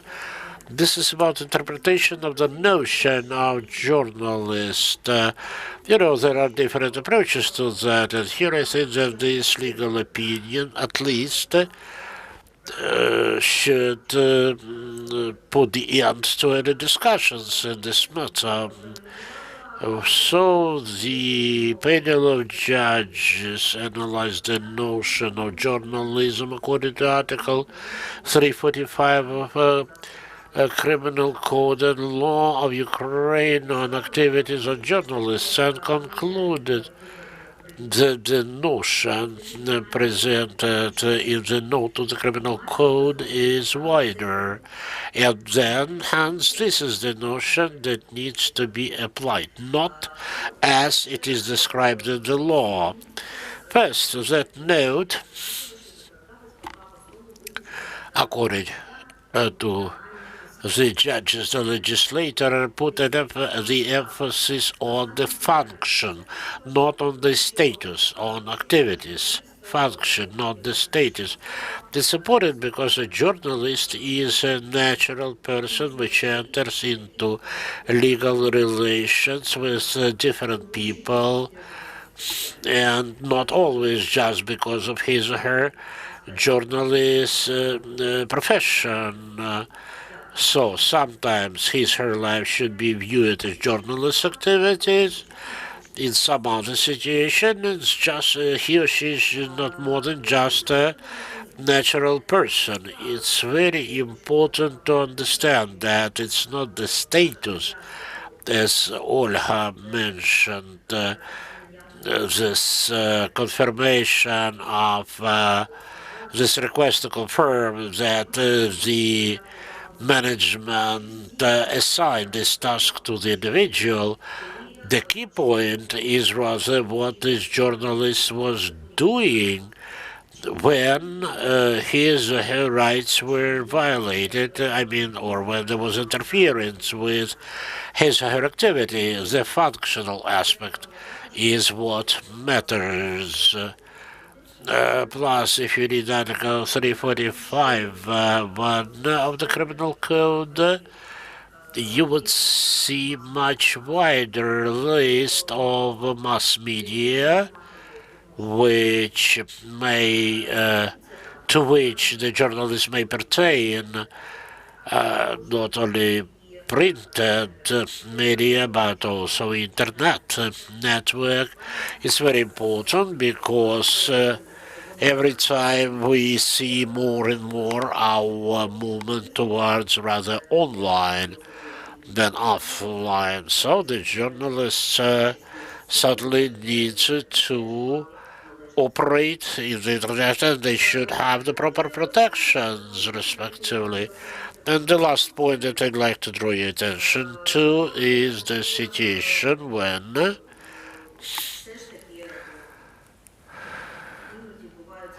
sometimes there are situations when somebody would try to abuse to some extent the journalist status. No, I will even say it differently. Some individuals who are not journalists are trying to abuse journalists' rights. Like, for instance, in this case, I think this is the case, because this individual actually challenged the notice on suspicion, believing that his actions did not constitute a crime provided by Article 345(1). The case was that in the internet rather Facebook, there was certain correspondence, and within this correspondence, some threats were expressed with regard to an individual, and the victim linked it to what he was doing, his journalist activities. In the meantime, the person suspected did not believe so, and filed a claim with the court to cancel this notice of suspicion. The investigating judge dismissed this request, so it was not satisfied. So this correspondence and exchange of posts that took place, as you can see, took place actually in the messenger as attachment of Facebook, although it did look like a personal correspondence, but still it had something to do with the activities of a journalist and threats against him. So here I would suggest some specific problems that I believe exist as of now. We have a need to further improve the legislative regulation, in spite of the fact that a number of articles with additional safeguards for journalists were adopted and approved. But we see that this trend needs to be continued with respect to legislation. I think a big problem is the lack of awareness of journalists, especially those who are not engaged in this activity systemically. They are not always familiar with the measures that need to be undertaken right after any interference with their profession took place. They just don't know what to do. I think we have, again, lack of legal aid to journalists. We mentioned that several times during our meetings, and I do not think that there was a final solution to it. I think journalists really need more assistance from professional lawyers. Lack of efficiency of pretrial investigation is another problem. It's not conducted promptly as usual. And especially if we are talking about this kind of crime, it's necessary to act very promptly and expeditiously. And another problem is a lack of single approach in the case law as produced by the courts. We have seen several judgments, several rulings, and you can clearly see they vary. What I can see as of today, of course, it will not solve the full problem, but that's what my vision is. Certainly the draft law that was adopted certainly increased punishment for interference with journalists' activities. I think we need to consolidate further cooperation with the free legal aid centers, and the journalists need to initiate such cooperation, and respectively the lawyers from the centers need to do so, making sure the journalists receive necessary legal aid, in spite of the fact that some guidelines and rules for law enforcement were developed, published, and even improved. I think that's not enough because an effective investigation is key to further proceedings, key for making sure that the perpetrators would be punished in a fair and lawful manner. And I think we certainly need summarizing or generalizing the case law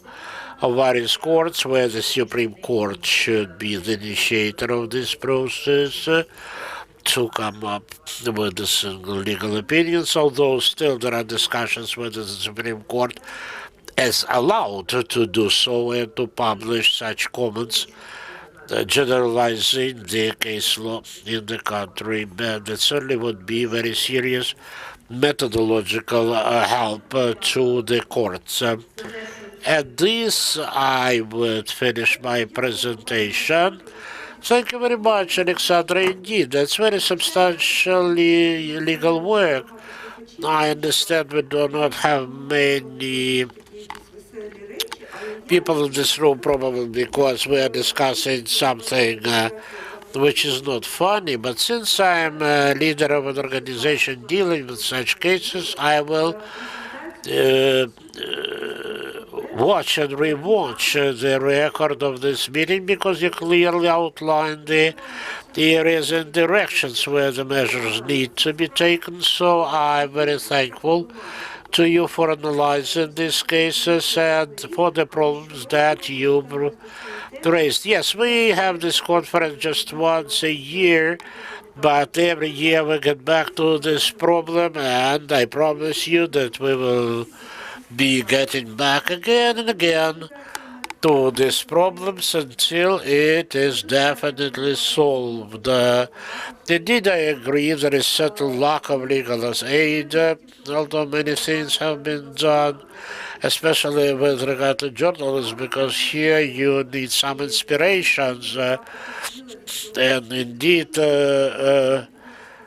sometimes the victim of this violence may just have this frustration and say, no, I'm not going to deal with that anymore, because we will never reach the result. So it's very important to clearly show the way towards the result.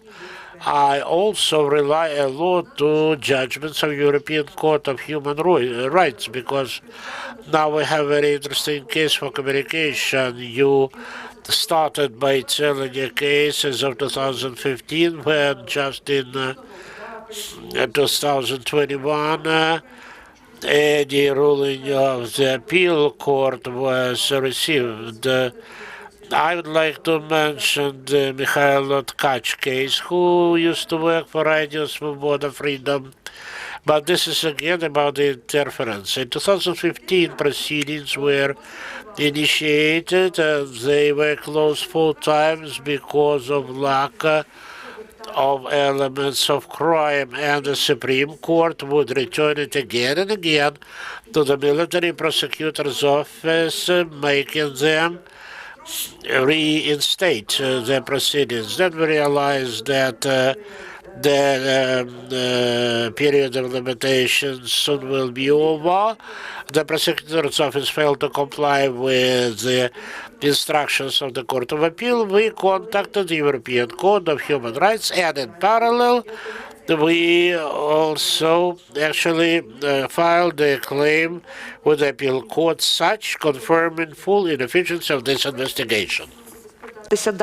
We'll see what's going to happen next, but we are updating everybody on this case, and naturally we'll need some time for the decision to be prepared and delivered by the court, but the attitudes should change. Oksana has a comment. It's very important for us to have efficient judiciary, and if you see fines imposed or delayed sentences, then it is negatively impacting the level of trust to judiciary. Your statistics is different from ours, because under the CPC, the investigator should register the statement, even if it is a nonsense in the statement said by the person. 50% of the cases are just closed. And if you look at the statistics by the end of the year, We normally look at the number of the cases that were closed at the end of the year and the reasons for that. Lack of corpus delicti, that's the main ground. Anyways, the second issue is the case is opened on the basis of the ID of a journalist. We have an issue with that because these IDs are just sold and bought, and anybody can get it. Can buy it. These IDs is subject to manipulation. On the other hand, we have a large group of journalists that are working online media outlets, and they are investigative journalists who have their cases pending, and our statistics usually reflects the nature of journalism. That's what you spoke about, and that's exactly what we want to have in our legislation finally. But that's very practical, complex issue for the investigators themselves. So investigators should be trained, and we welcome the efforts of the Council of Europe office in Ukraine who does that. Another important thing is how judges see these cases. The court can get just one piece of paper that's all as to materials of the case, and they can't do anything about that. But the editorial assignments stamped and signed, that's impressive. As a moderator, I need to keep an eye on the time, and we also have the representative of PGO with us. Let me give the floor to Anatoly Kovalchuk because we criticize the institution that he represents, and he should have the right to respond. I don't know how long you've been following this discussion, but we talked about the cooperation of the NGOs and PGO. We had a judge of the Supreme Court saying that, okay, we have some decisions. She provided a very good analysis of that. I have some ideas about cooperation, but we just have 5 minutes left. So please, could you be concise, maybe without statistics, but just tell us what's the progress that we see at the PGO with respect to investigation of this group of cases? What do you do to make sure that the cases are not just opened and later closed, but what do you do for the cases to be properly investigated and referred to court with proper evidence to support the case? Good afternoon. Dear participants of the Forum of Investigative Journalists, I heard only the last speaker, and it wasn't the full presentation that I heard, but it was a very professional presentation that she made, and she covered all the aspects of the criminal cases as we get them. It was rightly mentioned that efficiency of investigation matters, and it depends on the competence of the investigator and procedural prosecutor. As you said, it could be just one piece of paper that the court receives, but the court should assess the evidence and deliver a judgment, but it's hard to do so on the basis of the materials received. Another thing is entering data to the Unified Register of Pre-Trial Investigations. And that's a huge issue because as soon as the police station receives the complaint, the person on duty acts on his or her discretion whether to enter this data or not. And then that's subject to yet another complaint that may go to court as a different case. And that looks like a snowball. But this can be explained by the high workload of investigators, prosecutors. And if you look at Kiev, for instance, the workload for the prosecutor that has a procedural oversight is very high. How can you ensure quality? So investigators even have higher workload. The prosecutor has around 800. The latter has around 1,000. Normally it would be like 500 criminal cases that the person has in hand. So what do we do? What PGO does? We organize seminars on these issues. We undertake some measures so that we have proper preventive and investigative type of work organized. Prosecution is more open for media. On September 14, we signed memorandum on mutual understanding and cooperation. That was the General Prosecutor Office signed with NGOs. Prosecutor General signed on behalf of the PGO, and there were 7 media organizations that signed this memorandum. We organized trainings and seminars on these issues, but unfortunately, we don't have quick fixes here, but we are trying to do something to improve statistics and the work that we do jointly to prevent this type of offenses and investigate the opened cases. Since the last meeting that we had with you, then we had 25 criminal cases referred to court. Then, at the moment, this number is 42. Thank you. Thank you, Anatoly, for being with us. Thanks for having found time for this. That's very important. Statistics is a special area. I am happy that it looks good, but we are working not for statistics, but rather to tackle impunity and to deliver. My conclusions of this session are as follows. Despite all the efforts that we undertake to get united and resolve these issues, we don't do enough.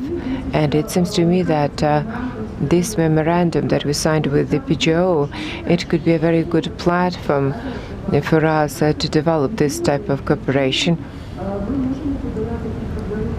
and consider how we can address the issues Alexandra Yanovska listed. Thanks a lot to you, Olga, to you, Alexandra, Anatoly, Oksana. Thank you very much for being with us in this panel discussion. And let me remind you that this session can be viewed in a recorded format. I'm sure to do that. And I think lawyers and others will do the same, just to understand what are the real issues we are facing and how to address them. Thanks a lot to all of you, and see you soon.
Відео.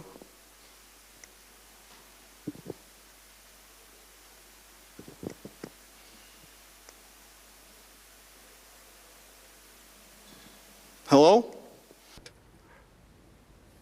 Hi, can you hear us? I just want to remind you to record this session, please. Yes, we are recording. Мы же записываем, правильно? Yes, we are recording. Okay? Okay, thank you. Can you see us okay, hear us okay? Yeah, I see you. Okay, so we all sat down sort of in a row. We have other journalists because they're finishing lunch and they will be here in a couple of minutes, okay? But we can start, I think. We should have started like 8 minutes ago, okay? Okay. Okay, so please. Hello, everyone. Nice to join us in our pre-forum pre-forum workshops and webinars. We are here at Arij. It is our honor to be with us. We will discuss today the opportunities that we can have between Arab journalists and Eastern European journalists, what we can do, what's kind of collaboration that we can have, what's the idea that can be done. Here I will be with some of my colleagues from Egypt, Yemen, and Lebanon. They have some ideas that can be the first collaboration between Middle East and Eastern European journalists. Then we can discuss these ideas. Also, we want to hear from your sides, from journalists that they are with you, if they have any ideas, if they have any project that they need Arab journalists to help them to communicate with the sources. So we will discuss about this. I will be here with my colleagues Ahmed Ashur. He is from Egypt. Hello, hi everyone. Nice to meet you all. And can I begin now? No. Yeah. I come from Egypt and I'm working at Aries as a coach and practice tutor, and I am also a program manager of Edit and Verify project. And also here will be with us Norm Khader. She is from Lebanon. Hi, nice to meet you. I am Norm Khader from Lebanon. I work with Arij and Investigate Reporters. We're here Hajar Hisham. Hi everyone. My name is Hagar Hisham, an Egyptian journalist. I'm a multimedia and a data journalist. I'm interested in both areas. Nice to meet you all. And here, my name is Muhammad Komani. I'm senior data editor at Arij and coach. And also I worked with, and what was my honor to do a story with my friend Fidel. And we will talk about this in December 4th. So, Fidel, if you can just introduce your team, your... Okay,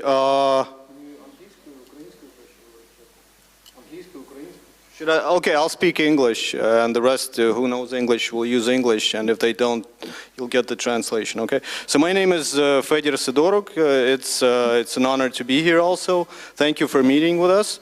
Mohammed and I, we worked on a story, and a very interesting story, and I think it came out well. Thanks to Mohammed, first of all. But I think there are a lot of other topics we can talk about. Although well, first I'll introduce the people, but I think we should also talk about whether Ukraine is prominent in Arab media, and are Arab countries very prominent in Ukraine. So, you know, sort of a start. But first, introductions. Здравствуйте, меня зовут Алена Симко. I'm Alena Sinko. I'm editor of website 0653 from Ukraine. I'm part of the Investigating Journalist Network in post-Soviet countries. And of course, it would be very interesting for me to hear what our colleagues from Arab countries would suggest and how we can be useful to each other.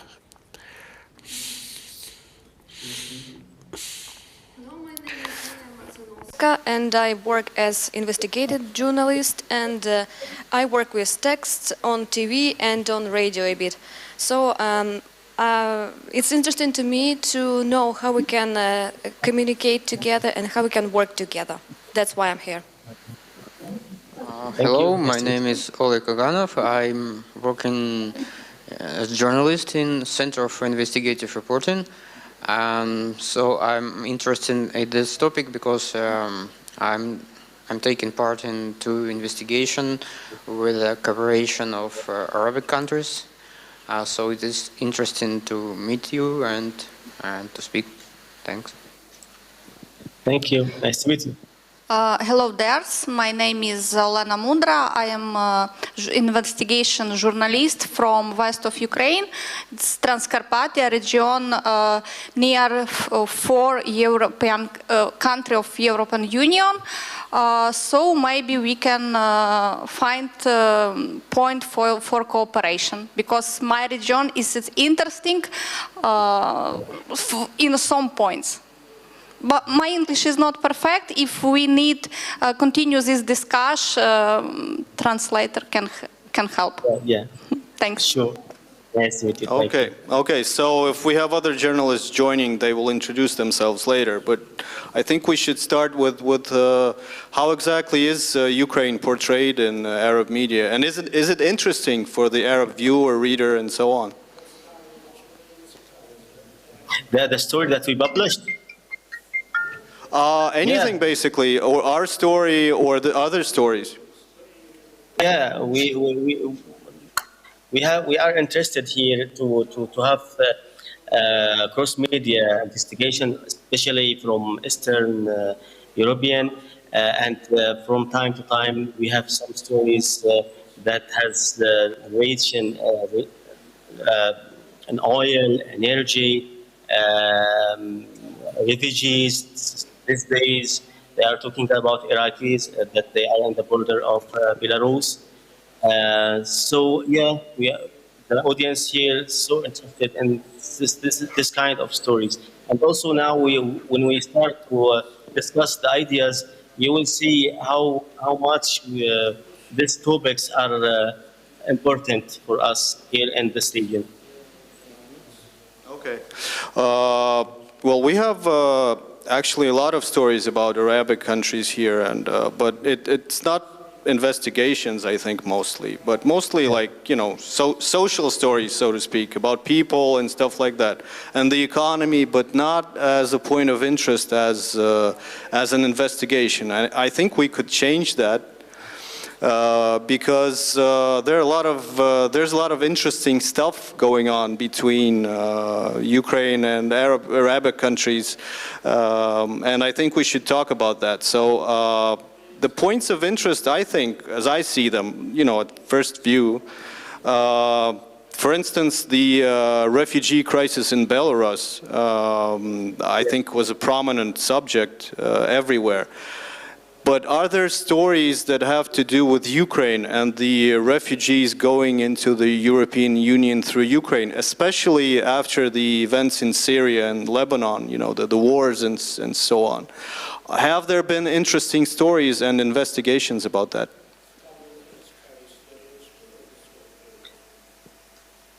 Please repeat the question. Have there been stories about refugees going into the European Union through Ukraine, and is it a point of interest for your journalists? Yeah, it will be so interested if, as you mentioned, there is Iraqi, Syrian, Lebanese. So yeah, also the way how they reach Ukraine. How they, what's the types of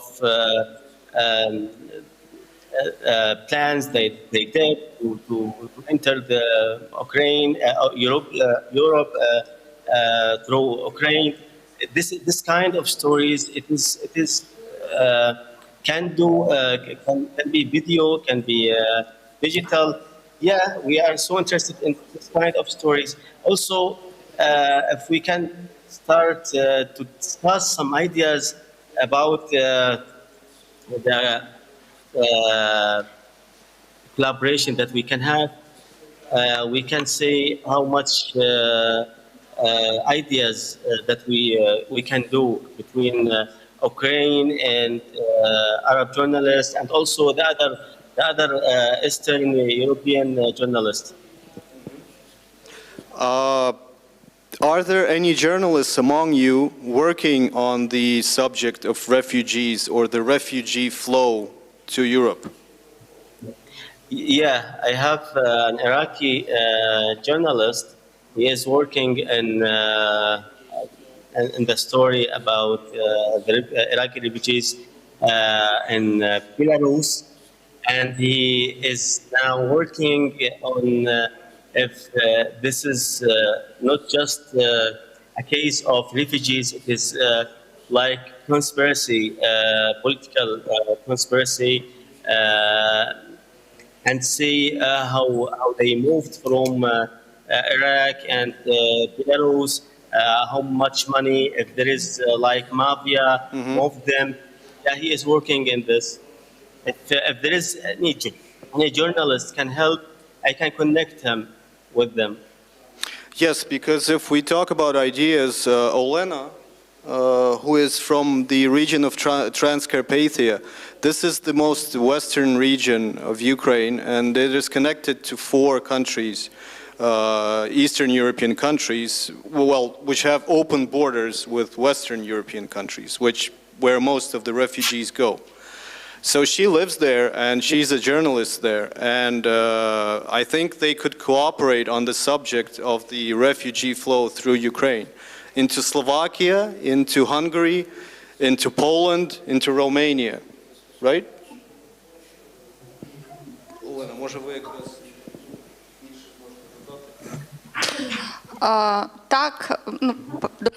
Yes.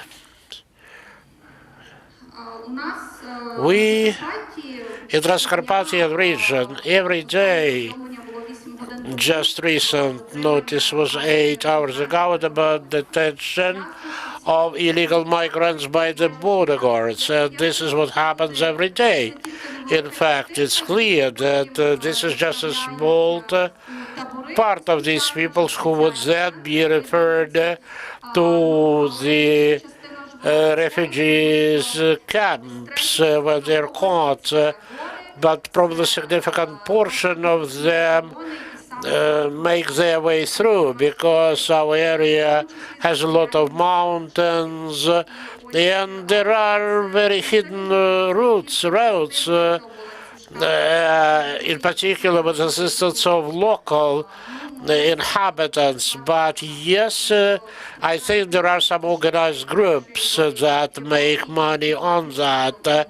And this certainly deserves investigation because many people look for their happiness in Europe and are ready to pay for that.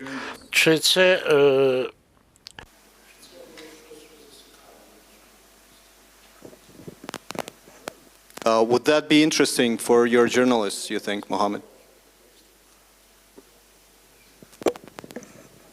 Oh, sorry. It is so interesting. We heard the translation. I think after 1 minute or 2 minutes but what we heard, it is interesting, and I wish Peter to just connect me with Julia. Sorry if the name is right. Olena, okay. Olena. Olena. Sorry, Olena. And we can also I can connect her with our colleagues, and we can see how we can collaborate in this story. My colleague Ahmed has a question. Yeah, I have a question because I have read many stories about some of the refugees, the Syrian refugees, have been killed on the border between Ukraine and some other countries on their way to European Union. So do you have any idea about them? Because some of them have been disappeared, and we don't know where they have come, and we don't know the circumstances behind it.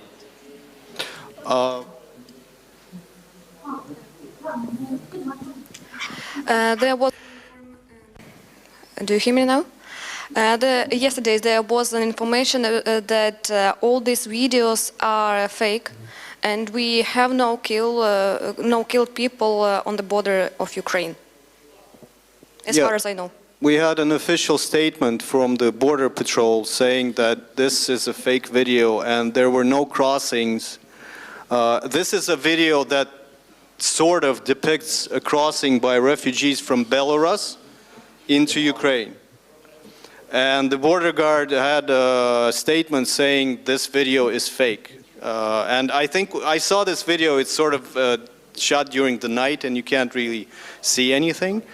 So the Border Patrol says this is not true. And the local journalists who work in that part of Ukraine on the border with Belarus have no information about anything like that happening. So we consider it a fake. And, you know, because of the special relations we have with our northern neighbor and its ally Belarus, we believe that saying it's fake is true.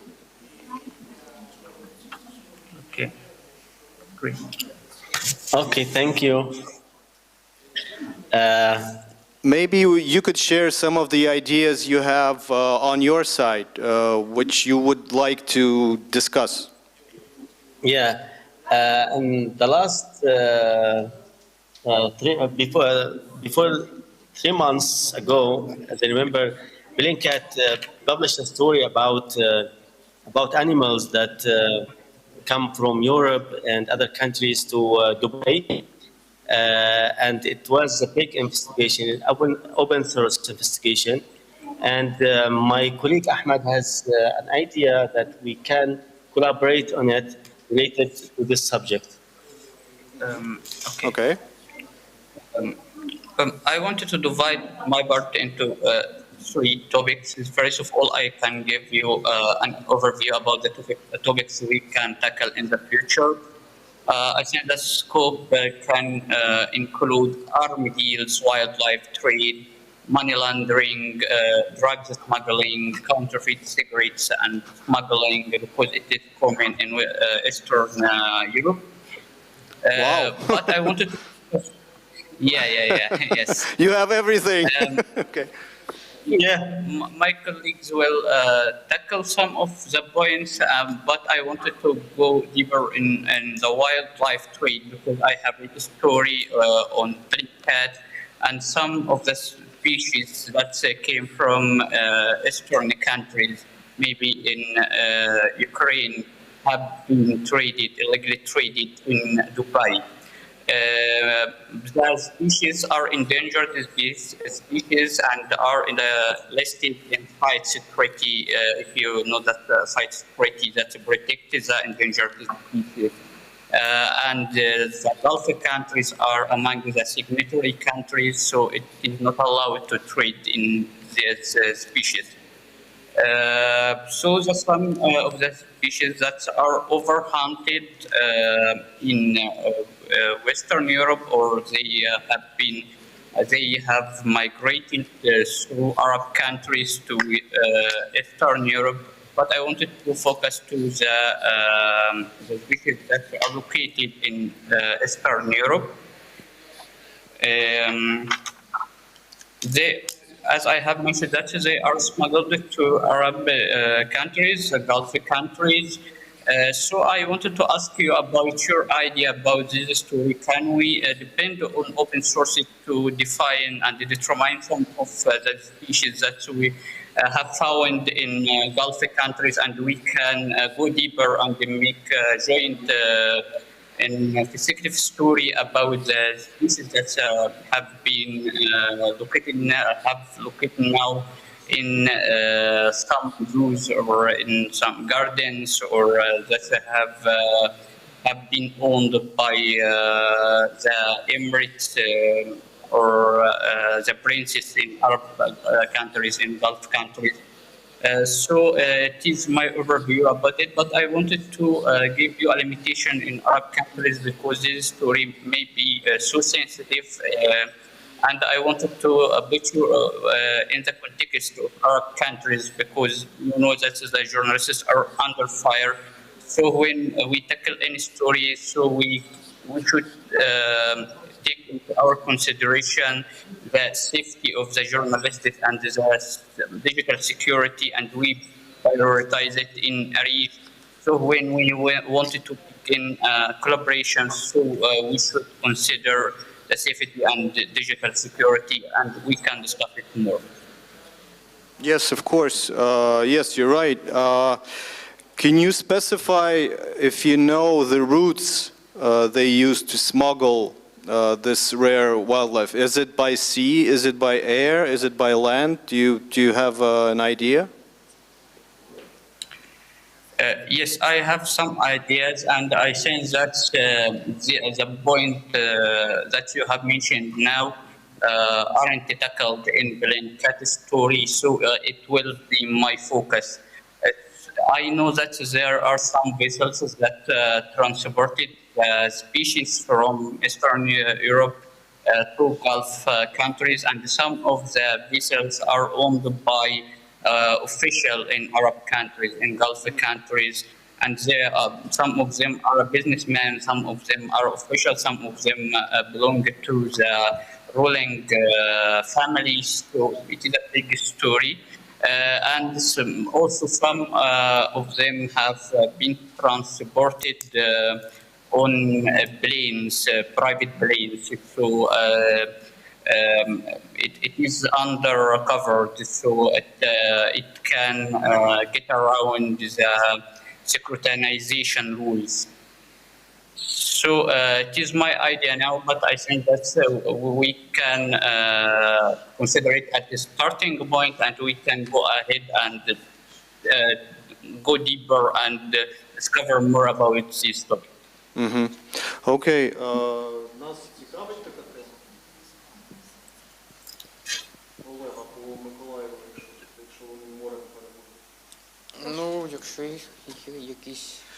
Okay, so we have journalists here. We have several large ports in Ukraine. Okay, so if we talk about the sea route for smuggling, we should probably look at these large ports. And Oleg, one of our journalists, he lives and he investigates stuff in a port city of Mykolaiv, which is a large port.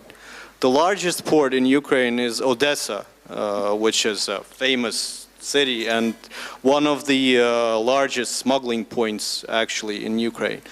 So I think we could talk about checking some of the stuff you have. If you have some specific maybe information about certain species that say live here, okay, that could be smuggled out of here or smuggled through here. So if you could pass that information to us, we could probably start checking into that. If you're interested in seeing if those species go through Ukrainian territory and probably Ukrainian ports, because through land that would be very logistically probably impossible. If you take private planes, I think that would be harder, a lot harder to investigate, I think. But we could try. If you have some specific information maybe about the planes or about the species. It would be harder, but we can depend on open sources because we know some of the planes. We know now the owner of the species now and the final destination of those species. So we can track down the airplanes and we can, such as the website Flight Radar, so we can know when these planes have been taken off and when it arrived to Dubai, for example. So depend on open source websites. Okay, you also mentioned arms, weapons, as a story you would like to work on. I think that Hagar is more interested than me, and she has many ideas about it.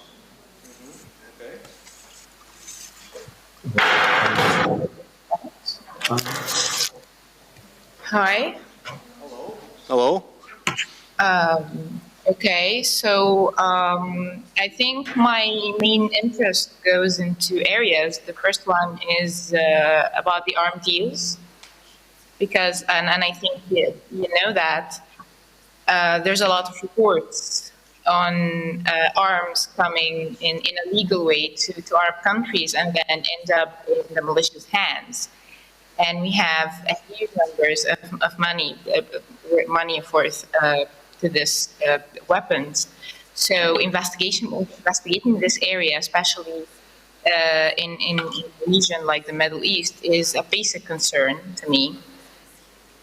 Also, there is the violation, the sexual and physical abuse that many of female citizens of Eastern Europe has been subjected to in many Arab countries, like Egypt, like Jordan, like Lebanon.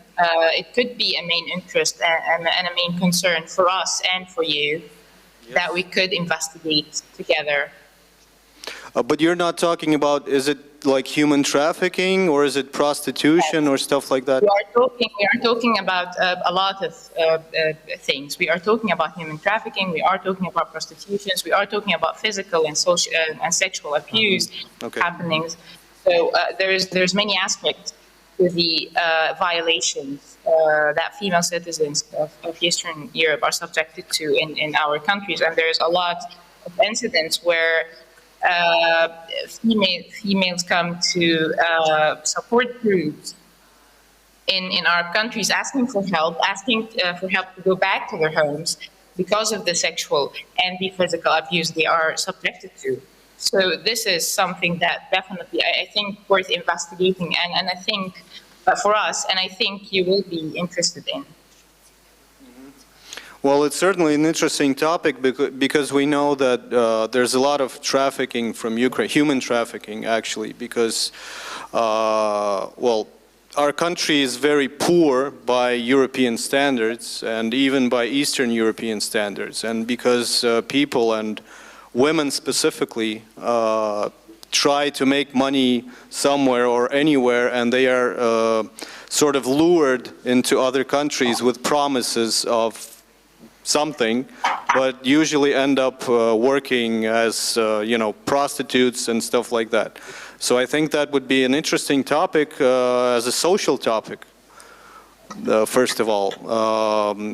If you have, especially what would be interesting for us, I think, as journalists here in Ukraine, is the number of people that we could be talking about, the number of women, and the sorts of ways they are lured into Arab countries, and what it actually turns out to be for them.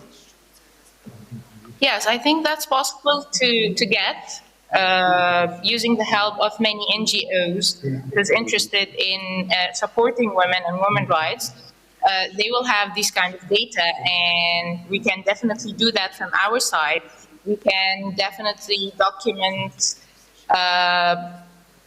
testimonies and stories for women has been subjected to such violations, and maybe from your side we can investigate how that actually happens, how they end up being in this country doing something against their will or being subjected to a sexual or a physical abuse. We can investigate smugglers, routes from your side. Mm-hmm. Would stories of women who have returned from Arab countries and who could tell us of what happened in the Arab countries to them, would that be also of an interest to you? Exactly, definitely. Yes, that could be also investigated from your side. Mm-hmm. Okay. So we'll make a point, and I think we could help you with that. other subjects, I have an idea, I want to throw in an idea I have. It doesn't have to do with people, but it could have something to do with corruption. We have, several days ago, we read that a Ukrainian port went into concession. It's the first Ukrainian port to go into concession. It's called Olvia, and it was supposedly concessed to a Qatari firm from Qatar.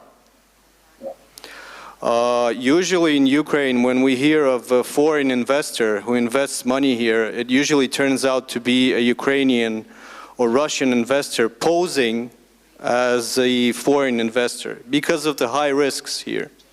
Because an investor who thinks with his head would never go in here and invest. So, well, frankly speaking.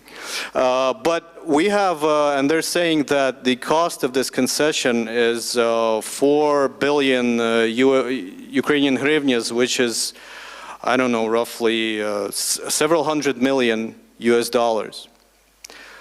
Would that be a topic that could be of interest as a collaboration of finding out who this actual investor is and if he is actually Qatari? Yeah, it depends on the name of the man.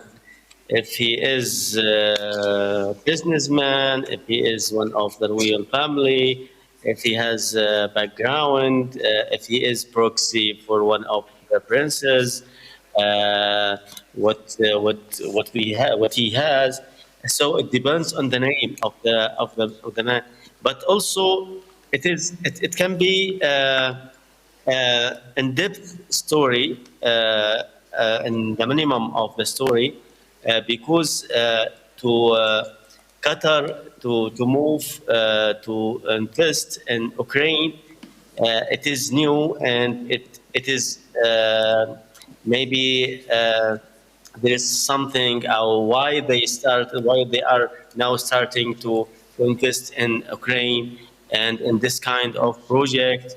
So we have, as I told you, if we can do like an investigation, it will be about the name and his background. But in the minimum, we can have in-depth story, economical story. Mm-hmm. Well, it could turn out to be an international, I don't know, con man, actually, who uses his Qatari fence to buy something in Ukraine. That would probably be interesting also, especially for the Qatari readers or viewers. Yeah. Okay. Okay. As I told you, it depends on the name. Yeah, okay. Yeah. Oleg, can Oleg add? Yeah, okay. I will add some information about Fedor's proposal, because this port is very important. It was former military port, and it was one of the largest ports in Soviet Union, which transfer arms to the other countries, and also this port was involved in transfer big amounts of arms and weapons, Russian weapons, till 2014, before Ukraine before the went war. to West. Yeah, before the war. Before the war. So it was a very important port. Now the story, it is so interested. Not, yes, see? Yeah. Arms. When we start asking and we have more information, the story, it becomes bigger and bigger. Now it is the minimum and the maximum of the story. It is so interested. Why he choose the sport, what he will do of exactly. this, what's kind of his plans. It is for Qatari government or it is just businessman. Yeah, we have many questions that we can answer. I'm interested in this story and I can work in it. Great. Well, I think we have the name of the company. We could probably Q Terminal. Well, we can just send it to you. So we have the name of the company who supposedly paid money for the concession, and we can start from there. We can work on our end. Maybe if Oleg is interested, or some other journalists, Oleg is interested. So, and this will probably lead us to the topic you talked about, your colleague talked about arms. Because this was a very specific port, and it's specifically designed for specific imports, which is arms and weapons, which probably. So if you talk, why was this port the first to be brought into concession? We have a lot of other ports, but this specific port is the first. And so basically it was privatized by who knows what or who knows who. So I think it's a story this is a very interesting story we could work on. Yeah, if you have the name of the company, we can dig more, and we have sources, and we will see who owns this company. If you have the name of the man, just send me the name of the company or name the businessman, and we will dig more about him, and we will see what his background. Then we can, if your colleague is interested to do this story, we will work. We will agree how we can work on this. We can cover the Arab part, and we can. Your colleague will continue in Ukraine part, and we can see how we can do it. But really, so interested, and also not just interested for the audience of Qatar, the Qatarian. It is also, it will be interested for UAE, for Saudi Arab Kingdom. It will be for Egypt, because they have they consider Qatar as an enemy. Also, maybe it will be like a collaboration between Turkey and Qatari. And it is like ideas, but it will start from small things, and we discover to be a big thing. But we need to start with the name of the company, of the name of the company. But really, if we just go have just this idea from this session, I'm so happy. Okay, great. Okay, any other topics you want to maybe investigate in with our help? I have one question about the story that you have mentioned. I want to know, did this deal result from bidding process and transparent bidding process? Tenders. Yes, there was a bidding process, but we'd have to check, because there was a bidding process, but usually in Ukraine the way it's done is before the bidding process everyone knows the winner. I think it's a typical situation in a lot of countries with corruption. But we'd have to check. And I think what would be interesting also is the price, the way it was sold, and how the government went about it, and stuff like that. So that would help you with the investigation on the Arab side. Because we'd probably learn the corruption on our side, and we'd tell you who the people who sold the port to this person or to this company are, and whether they were mentioned, or maybe if they have any connection to arms trading, actually, because that would be something interesting. Sure. Okay. We want to talk about arms. Peter, I don't know if you read one of our stories in Pandora papers about Serbian army, Serbian weapons that moved to Yemen through Libya, and some of the officials in Ministry of Defense in Saudi Arabia was part of this contracts. and actually some of these weapons reached to the hand of Al-Qaeda in Yemen. So we did this story with the collaboration and helps with our partners in Serbia. I don't know if we can have some kind of these stories between Arab countries and Ukraine. I don't have background if you have arms factories, weapons factories. If there is any export to Arab countries in the last 10 years, especially in the last 6 years, it will be, maybe we can have story. Yes, well, I think we had, Ukraine is a large exporter of weapons, but, well, at least half of these weapons are old Soviet-made weapons, which are cheap. Oh. And that's why they're bought in countries with civil unrest or civil war, because they're cheap mostly, okay? But Ukraine is also a transition route for a lot of weapons. Plus, there is the detail, since there is a war going on in the east of Ukraine, so there are a lot of weapons being funneled from there to different parts of the world. So we can also work on that.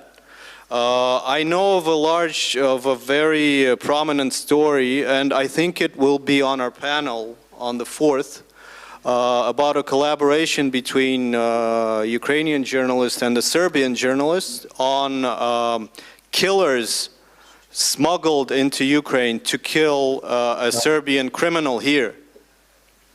Oh. So I think you would probably be interested in talking to these journalists, because that could give you a connection into the sort of Serbian route here in Ukraine. So one of the routes that could have been used to smuggle weapons would be a Ukrainian route if they have a lot of connections here. So if you talk to these two journalists who did the story, I think they will be the first on the panel. You'll listen to the story, and then you can talk to them and maybe make a connection there. The session will be in English, or? I think it will be multilingual, because from Serbia she'd probably be talking in English, or she would be translated into English. But you would hear the translation, or I could connect you with these people later, and you could probably talk to them, separately on your topic. But the logical route from Serbia for smuggling weapons into Yemen would probably not be Ukraine, which would be Turkey maybe, or maybe North Africa, because that is the shortest route.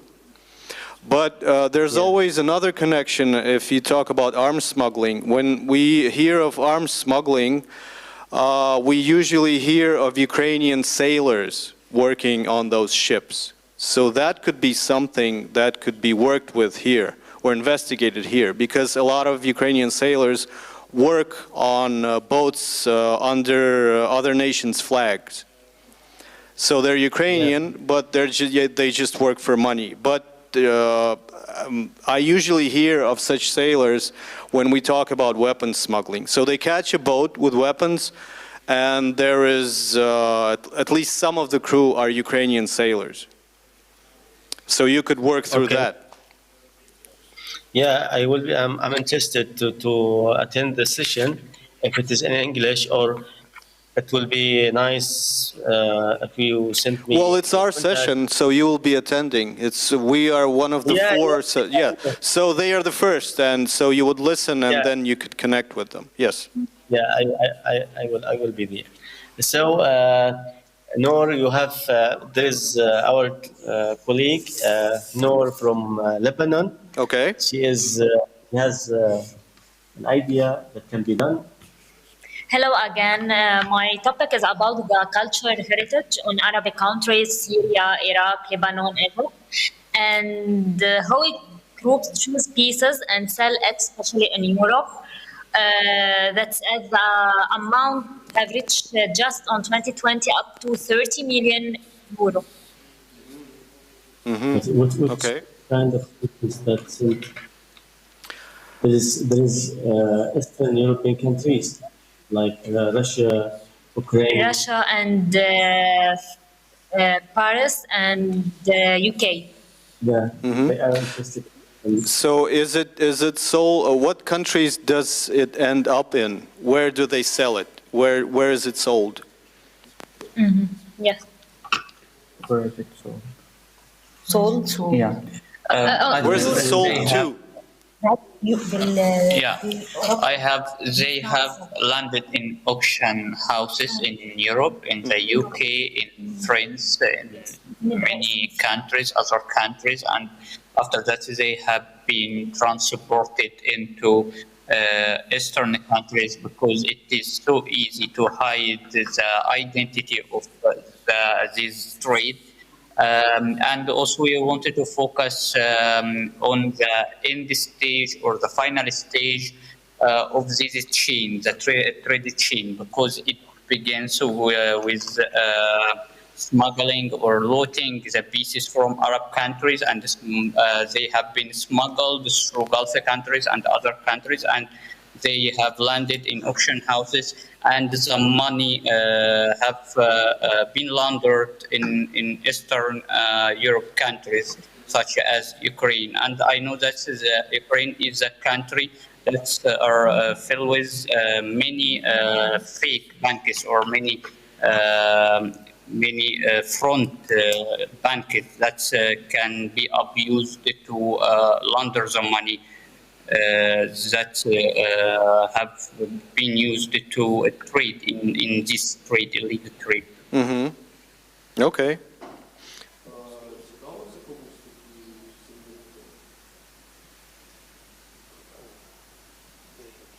Well, we can try to work on that. I've worked in the banking sector for 5 years, so I can probably help you with that. Are there, well, because, see, Ukraine is one of the centers that such things are also smuggled from. So I think half a year ago we've heard of a shipment of several thousand, like, cultural pieces from Ukraine being sold in Serbia.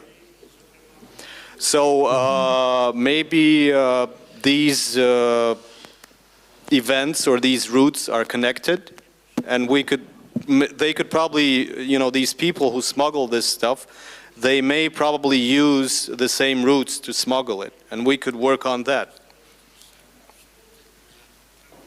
Okay, great. Okay, and the banking sector, well, I can talk to you about that, so we could probably talk about that separately. Maybe if you have some names of the banks, or you want some proof on banks, or you would like to investigate certain banks on money laundering, I could help you with that and use my connections with the National Bank and the investigators who work on banks. I think that there are many banks in Ukraine are involved in the trade, illegal trade in our countries, and the banks are the final destinations of the dirty money. So we can track down some deals, and we can also investigate the banking sector. So maybe there is a link between the illegal trade and the money laundering in Ukraine banking sector. Okay. If we talk about people, refugees settling in Eastern European countries, not Western European countries, but Eastern European countries, what I'm talking about is that some of these refugees actually become a sort of intermediaries for smuggling their own countrymen to Western Europe. Is that something, because I've heard of this topic, and we see some groups of people, say from Syria or from Lebanon, settling in Ukraine, and we've had some information on them working with their compatriots to smuggle them into Western Europe. Is that something of an interest to you? Yes, it is so interesting, but we wanted to determine the facilitators or intermediaries in this human trafficking or in this trade, because it is trade, as you know.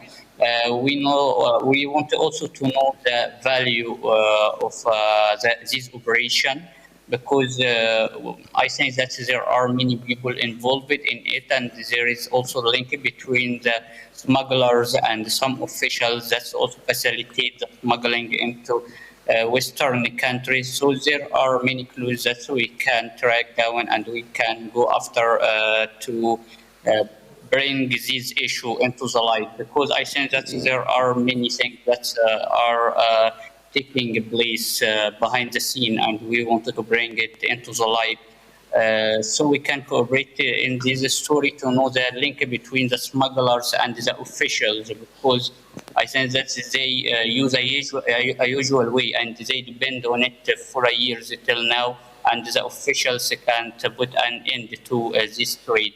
So I think that there is involvement here. Mm-hmm.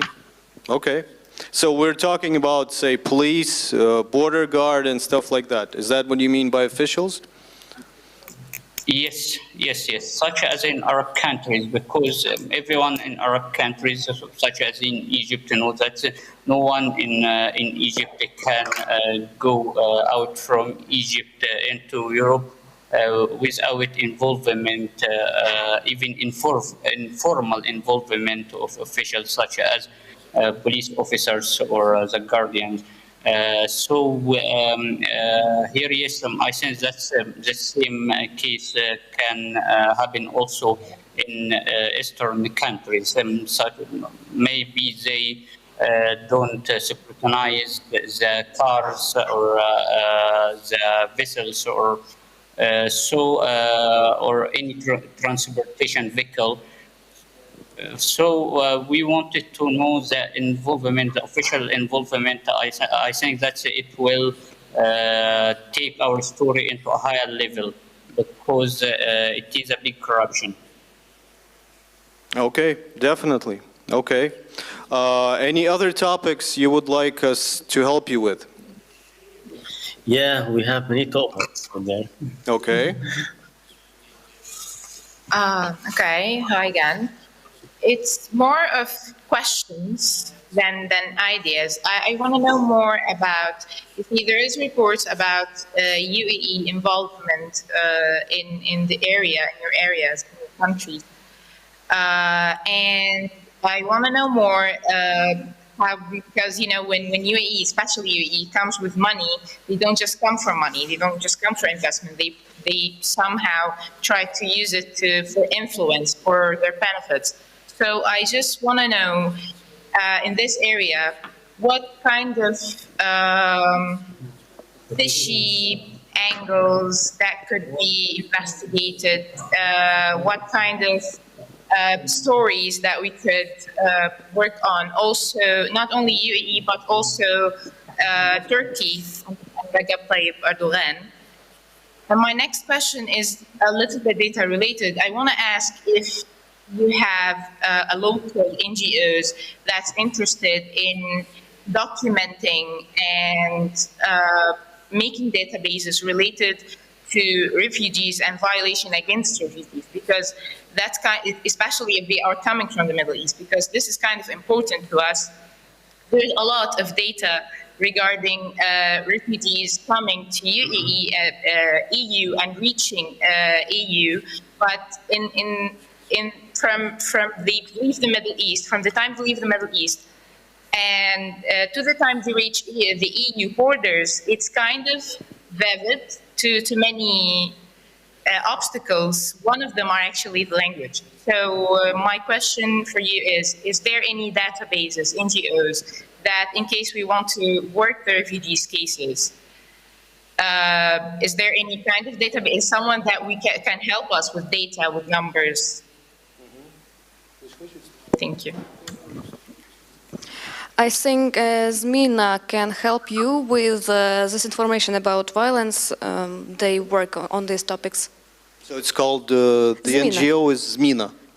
Yes, we'll connect you with them, okay? They have their media and they can help, I think.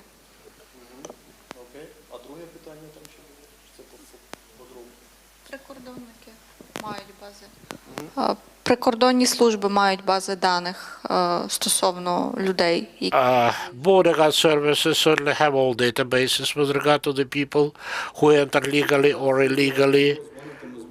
We also have, I have a friend who works in an NGO which is connected to the UN, and they have a lot of data on human rights, and they have a lot of data on refugees. So if you could specify the data you need, I could pass it on to them, and we could give you the numbers probably. They would probably connect you with living people actually, if you need, to do interviews and stuff like that, go in depth socially, or a life story. I think they would connect you with these people, and that would not be a problem. Okay. Okay. And about my first question? Перше питання. Там про що було? Can you repeat the first? Sorry, long question. Can you repeat the first one? I was thinking about UAE influence in the area and Turkey influence in the area, because both countries are taking interest in your countries, in Balkans and Eastern Europe countries. And those, especially those two states, when they come with their money, they just don't want investments. And somehow they are involved in the Middle East. So I'm asking whether there's any interesting topics in this area which connects us, both sides.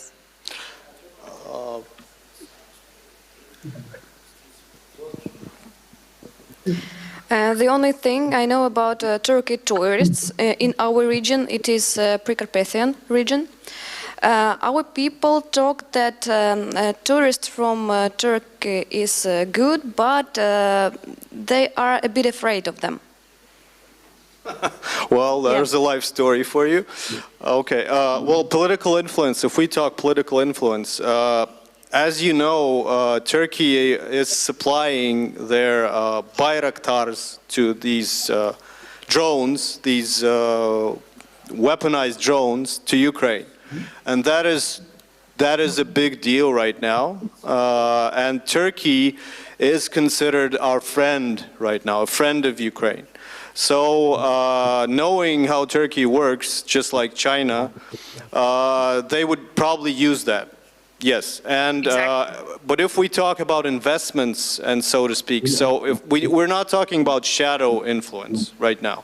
We're talking about investments. Turkey is a big economic partner for Ukraine, but it's not a very big investor. So the money is not here yet. But since Erdogan is taking an interest in Ukraine, and since there's a special region of interest for Turkey, which is the Crimea, which is occupied by Russia right now, but where a lot of Crimean Tatars live, who are of a special interest since it's a Turkish people and historically they're very connected to Turkey. So he is taking an interest, and it would be followed by investments and shadow money. So I think the process has already been started, but it's not something we have seen yet in the open. But since the Turkish president has offered himself as an intermediary between Ukraine and Russia in their conflict, I think his role will increase, and so will his influence. So it's something that will happen, and will happen in the near future. But I think if you send us the questions you're interested in, I think that in, say, 6 months, that would be something that can be worked on. But not yet, I think. But I'm not a specialist, I'm just looking at the whole picture. I could talk to people if they're seeing something like that. That's definitely would be helpful.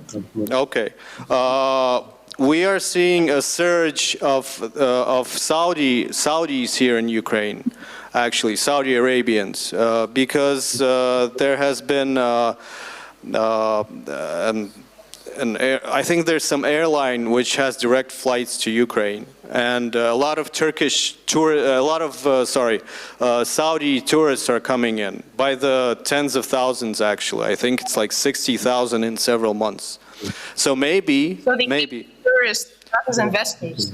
Yeah, they're not investments, but tourists are usually the first to come, and they see stuff and they see how stuff works here, which is usually looked at the basic level, at the human level. So if you can buy something, if you can buy someone, if you can buy, say, a COVID certificate here, saying that you're vaccinated and stuff, so you see how stuff works. And after that, shady people come over, and they start working with shadow investments and stuff like that. So I think 6 months is a pretty good estimate for starting a story like that, to work on a story like that. Because we see the people, but we don't see the money yet, but it will come. And I'd say 6 months is a good estimate. So maybe, I don't know if there's an interested journalist from your side, maybe we should start putting tabs on that. We have UAE, we have Turkey, we have Saudi Arabia, so we have a lot of countries who somehow involved in the Middle East, very heavily involved in the Middle East, and in the feud in the Middle East.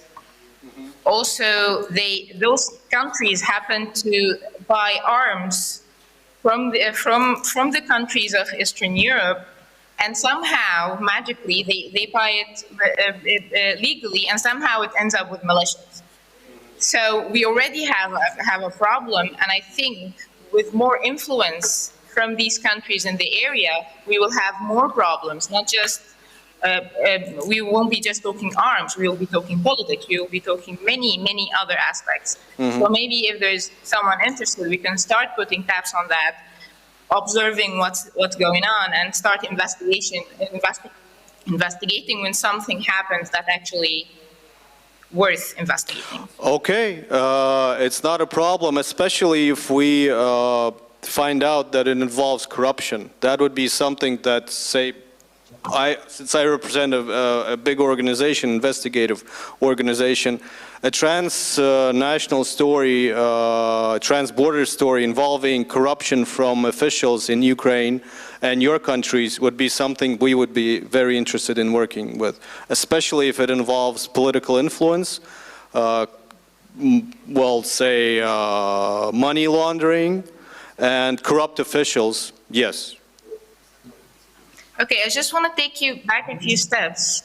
You talked about COVID-19 certificates. I don't know if you're just putting, a possibility or that there's facts already, there's incidents that took place and you somehow documented it. Well, I'm not talking about foreign citizens, okay? I know that for a fact that COVID certificates can be bought here at any time, but I don't know if foreign citizens are involved. I worked with an Armenian journalist who did a story on a lot of Iranian citizens going into Armenia, and some of them getting vaccinated there, but some of them just buying COVID certificates there. So that is a fact we worked on. I don't know if this is a fact in Ukraine, if foreigners come here to buy COVID certificates. But I think that is something that can be looked at. It's just that I don't really see the point because, well, we have sort of national certificates and international certificates. And I just have to look into it, if it can be bought by a foreign citizen here. But we can check it, it's not a problem. Definitely, yeah. Also, let me ask you that, regarding your interest in our area, as journalists from Eastern Europe, what is the topics that you are most interested in investigating in our area, or using our help to investigate in the area?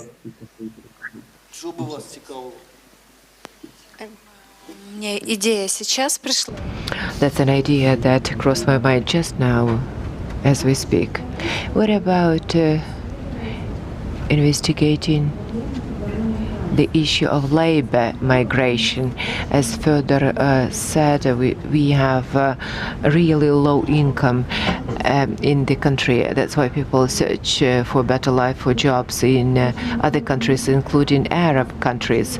And that's very important to figure out how not to get hooked by companies who promise huge money, but at the end of the day, people who come to any country, who come abroad, these people understand that, okay, so they've been defrauded, but they don't have any way out of the situation they happen to be in. What about this topic? Would it be interesting for you?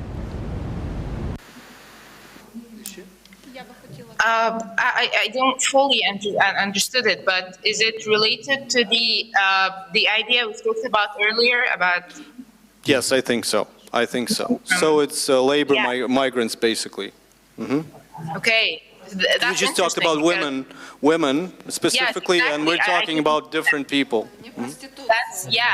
That's really no. So she's talking labor migration. It's not sex workers or trafficking, but just labor migration. That is of interest to us because.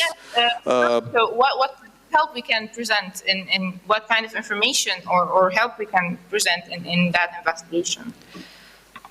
Возможно, есть Maybe you have some personal stories of people that were defrauded and they went for help to some organizations in your countries seeking some assistance. How many of requests like that you received, if any?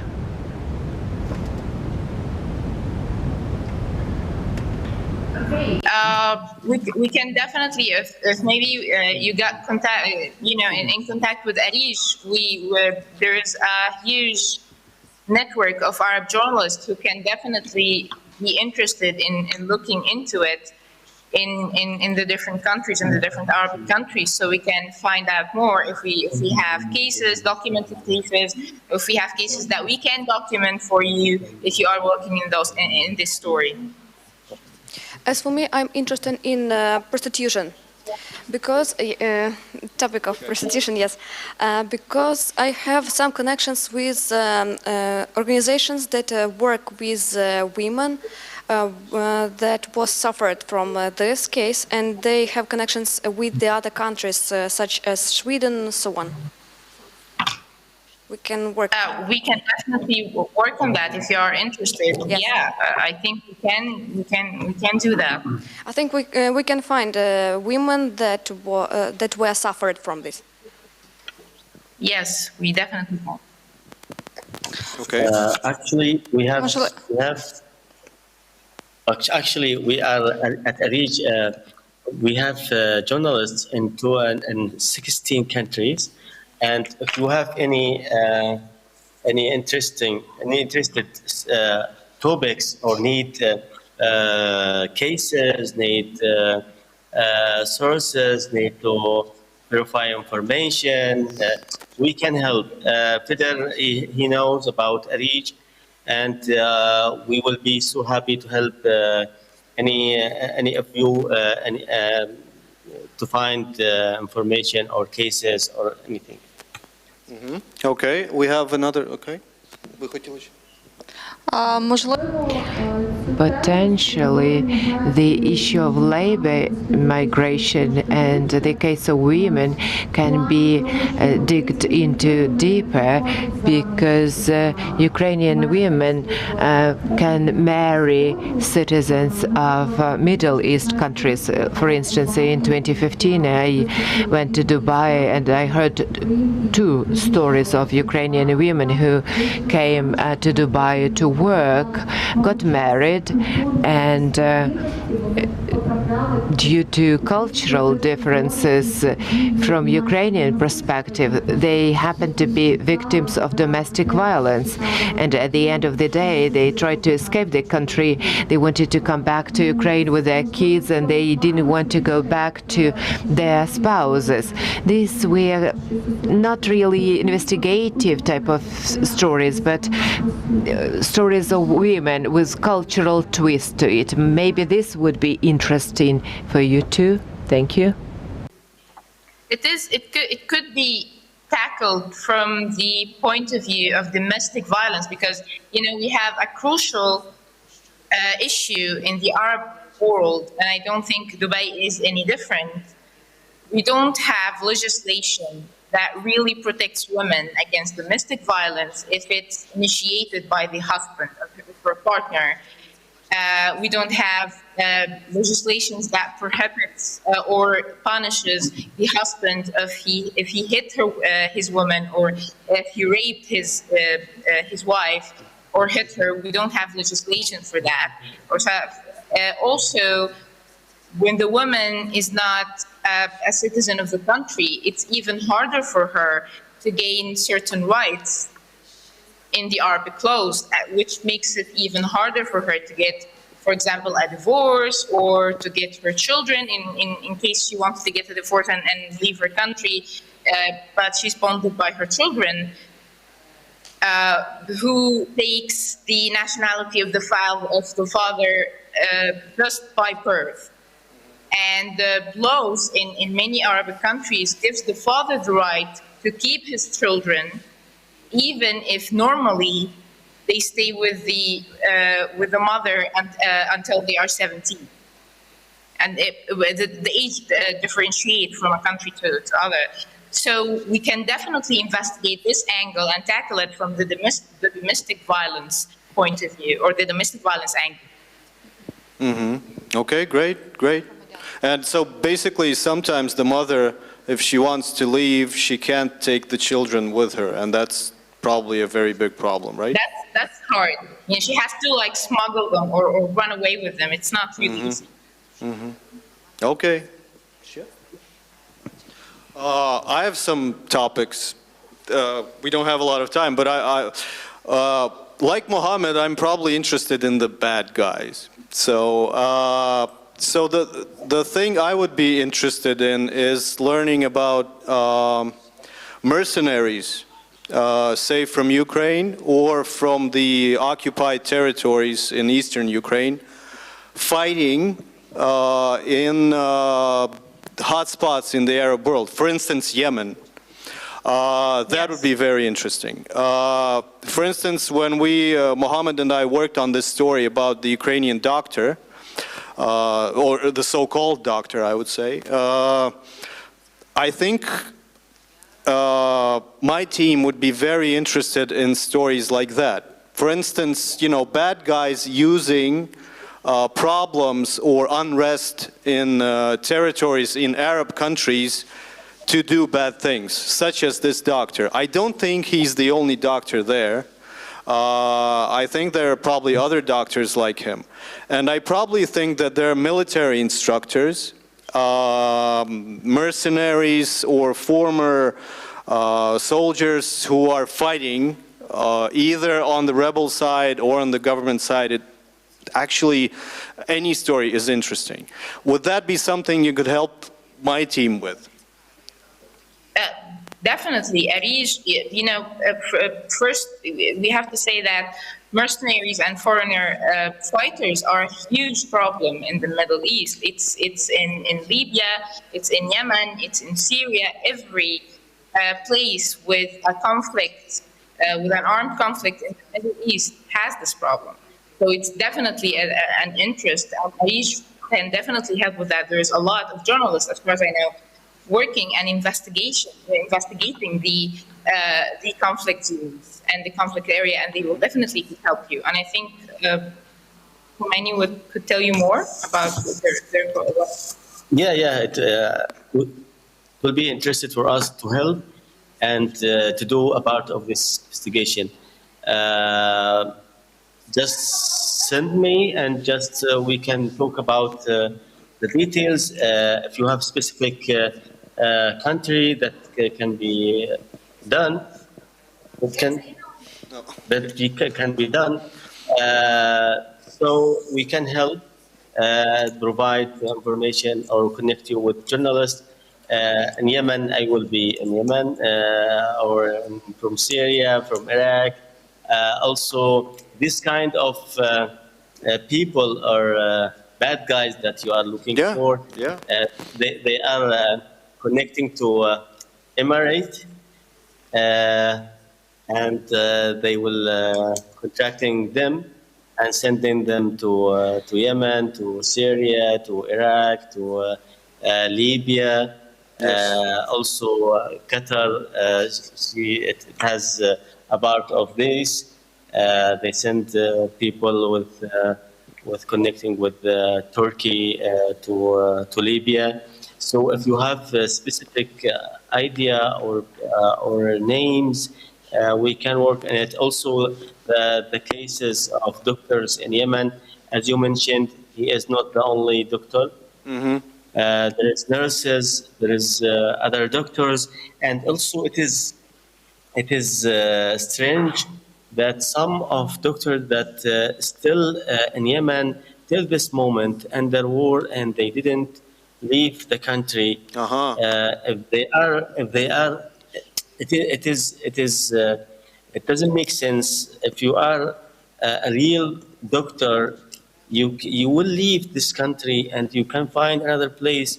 You can go to another country, Arab country, but to stay in Yemen under war, and also the salaries, it is not that big. Even if they give them in dollar, it will not, the maximum, it will be $1,500 or something like this. It is not that money that they for a doctor, it's not that much, right? Yeah, it is not that So much. do you have a theory? Yeah. Okay, we'll talk about it. Okay. Okay. Okay. Okay, so we're almost out of time. I think we have 5 minutes or something.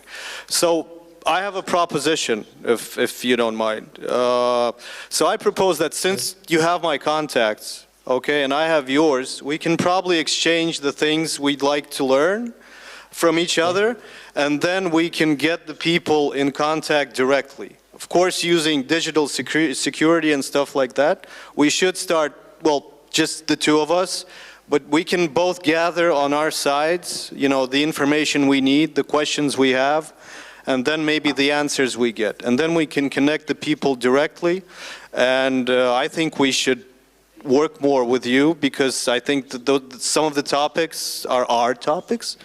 Yes. And, you know, we have exclusivity also here, just like you. So, but some of the topics, you see, they're so wide, especially the trafficking, the sex workers, the social problems. I think they're so wide that there's enough material for everyone, even for several groups, I think. They can just, you know, connect them geographically. For instance, this country, this region, this country, and stuff like that. So we can just help connect the people and maybe see great stories. Yeah, I wish. And really, I want to work with you again. Okay. Because it's kind of interesting to work with you and to get some useful technique that you used in the case of the investigation of amputation. Also, I will, as you said, I will send you an email to about regarding the topics that we mentioned in this session, and I think it will be better if we have a signal group, so you and me can know if if our team, our journalist and your journalist needs help or needs support, we can know what they need. If you prefer that just to connect them, and if they need something, they will contact us, it is okay. Okay, also any questions you might have or your colleagues, you can always ask and we can always help. You are always helpful, Fidel. Okay, also, I want to say hi. I want to say hi to Oleg. Oleg. Okay. Yes, I will. Oleg Homenok. Yes, there he is actually. Yeah. So he says hi also. Okay. Oleg, вам вітання. Yeah, there he is. Can you see him? Can you see him? Yeah. No, right? Ще разок. Can you see him? Yeah, I Okay. see him. Okay. Okay, so he says hi also. Okay. Okay. So I'm glad that we managed to do this and we have this panel. Oh, you can hear. I'll pass the mic. Okay, I'm glad we managed to meet and virtually, but I believe that that's the starting point of the further collaboration between Ukrainian and Arab reporters. And yeah, thank you so much. Thank you, I'll pass Oleg. the mic. So thank you very much. We hope to hear from you again, and we hope to collaborate very actively and successfully. Okay? Sure, of course. Thank you all. Thank you very much. It was our pleasure to meet you, and we hope to have a big collaboration and a big investigations between Middle East journalists and Eastern European journalists. It will be our honor to support you if you have you need any information, any support in these countries that we are covering. It will be our pleasure to help you and support you. Thanks Okay. a lot. Thank you very much again. Nice to meet you all. Thank you. Thank you. Bye bye. Yeah, and I wish you to have a good conference in Amman. Yeah, we wish you if you are with us, but it will be the same in the same time. Yeah. Also, it was my bad luck that I couldn't come to attend the session. I hope that next year we will manage to make it in a different time, so we will have an opportunity to travel to each other. Yeah, sure. Thank you. Thank you, Oleg. Okay. Thank you. Дякую. Good luck in your conference. Thank you. Well, I'll see you on the 4th, right? Yes. Okay. Yeah. Okay. Bye bye. Thank you. Bye bye.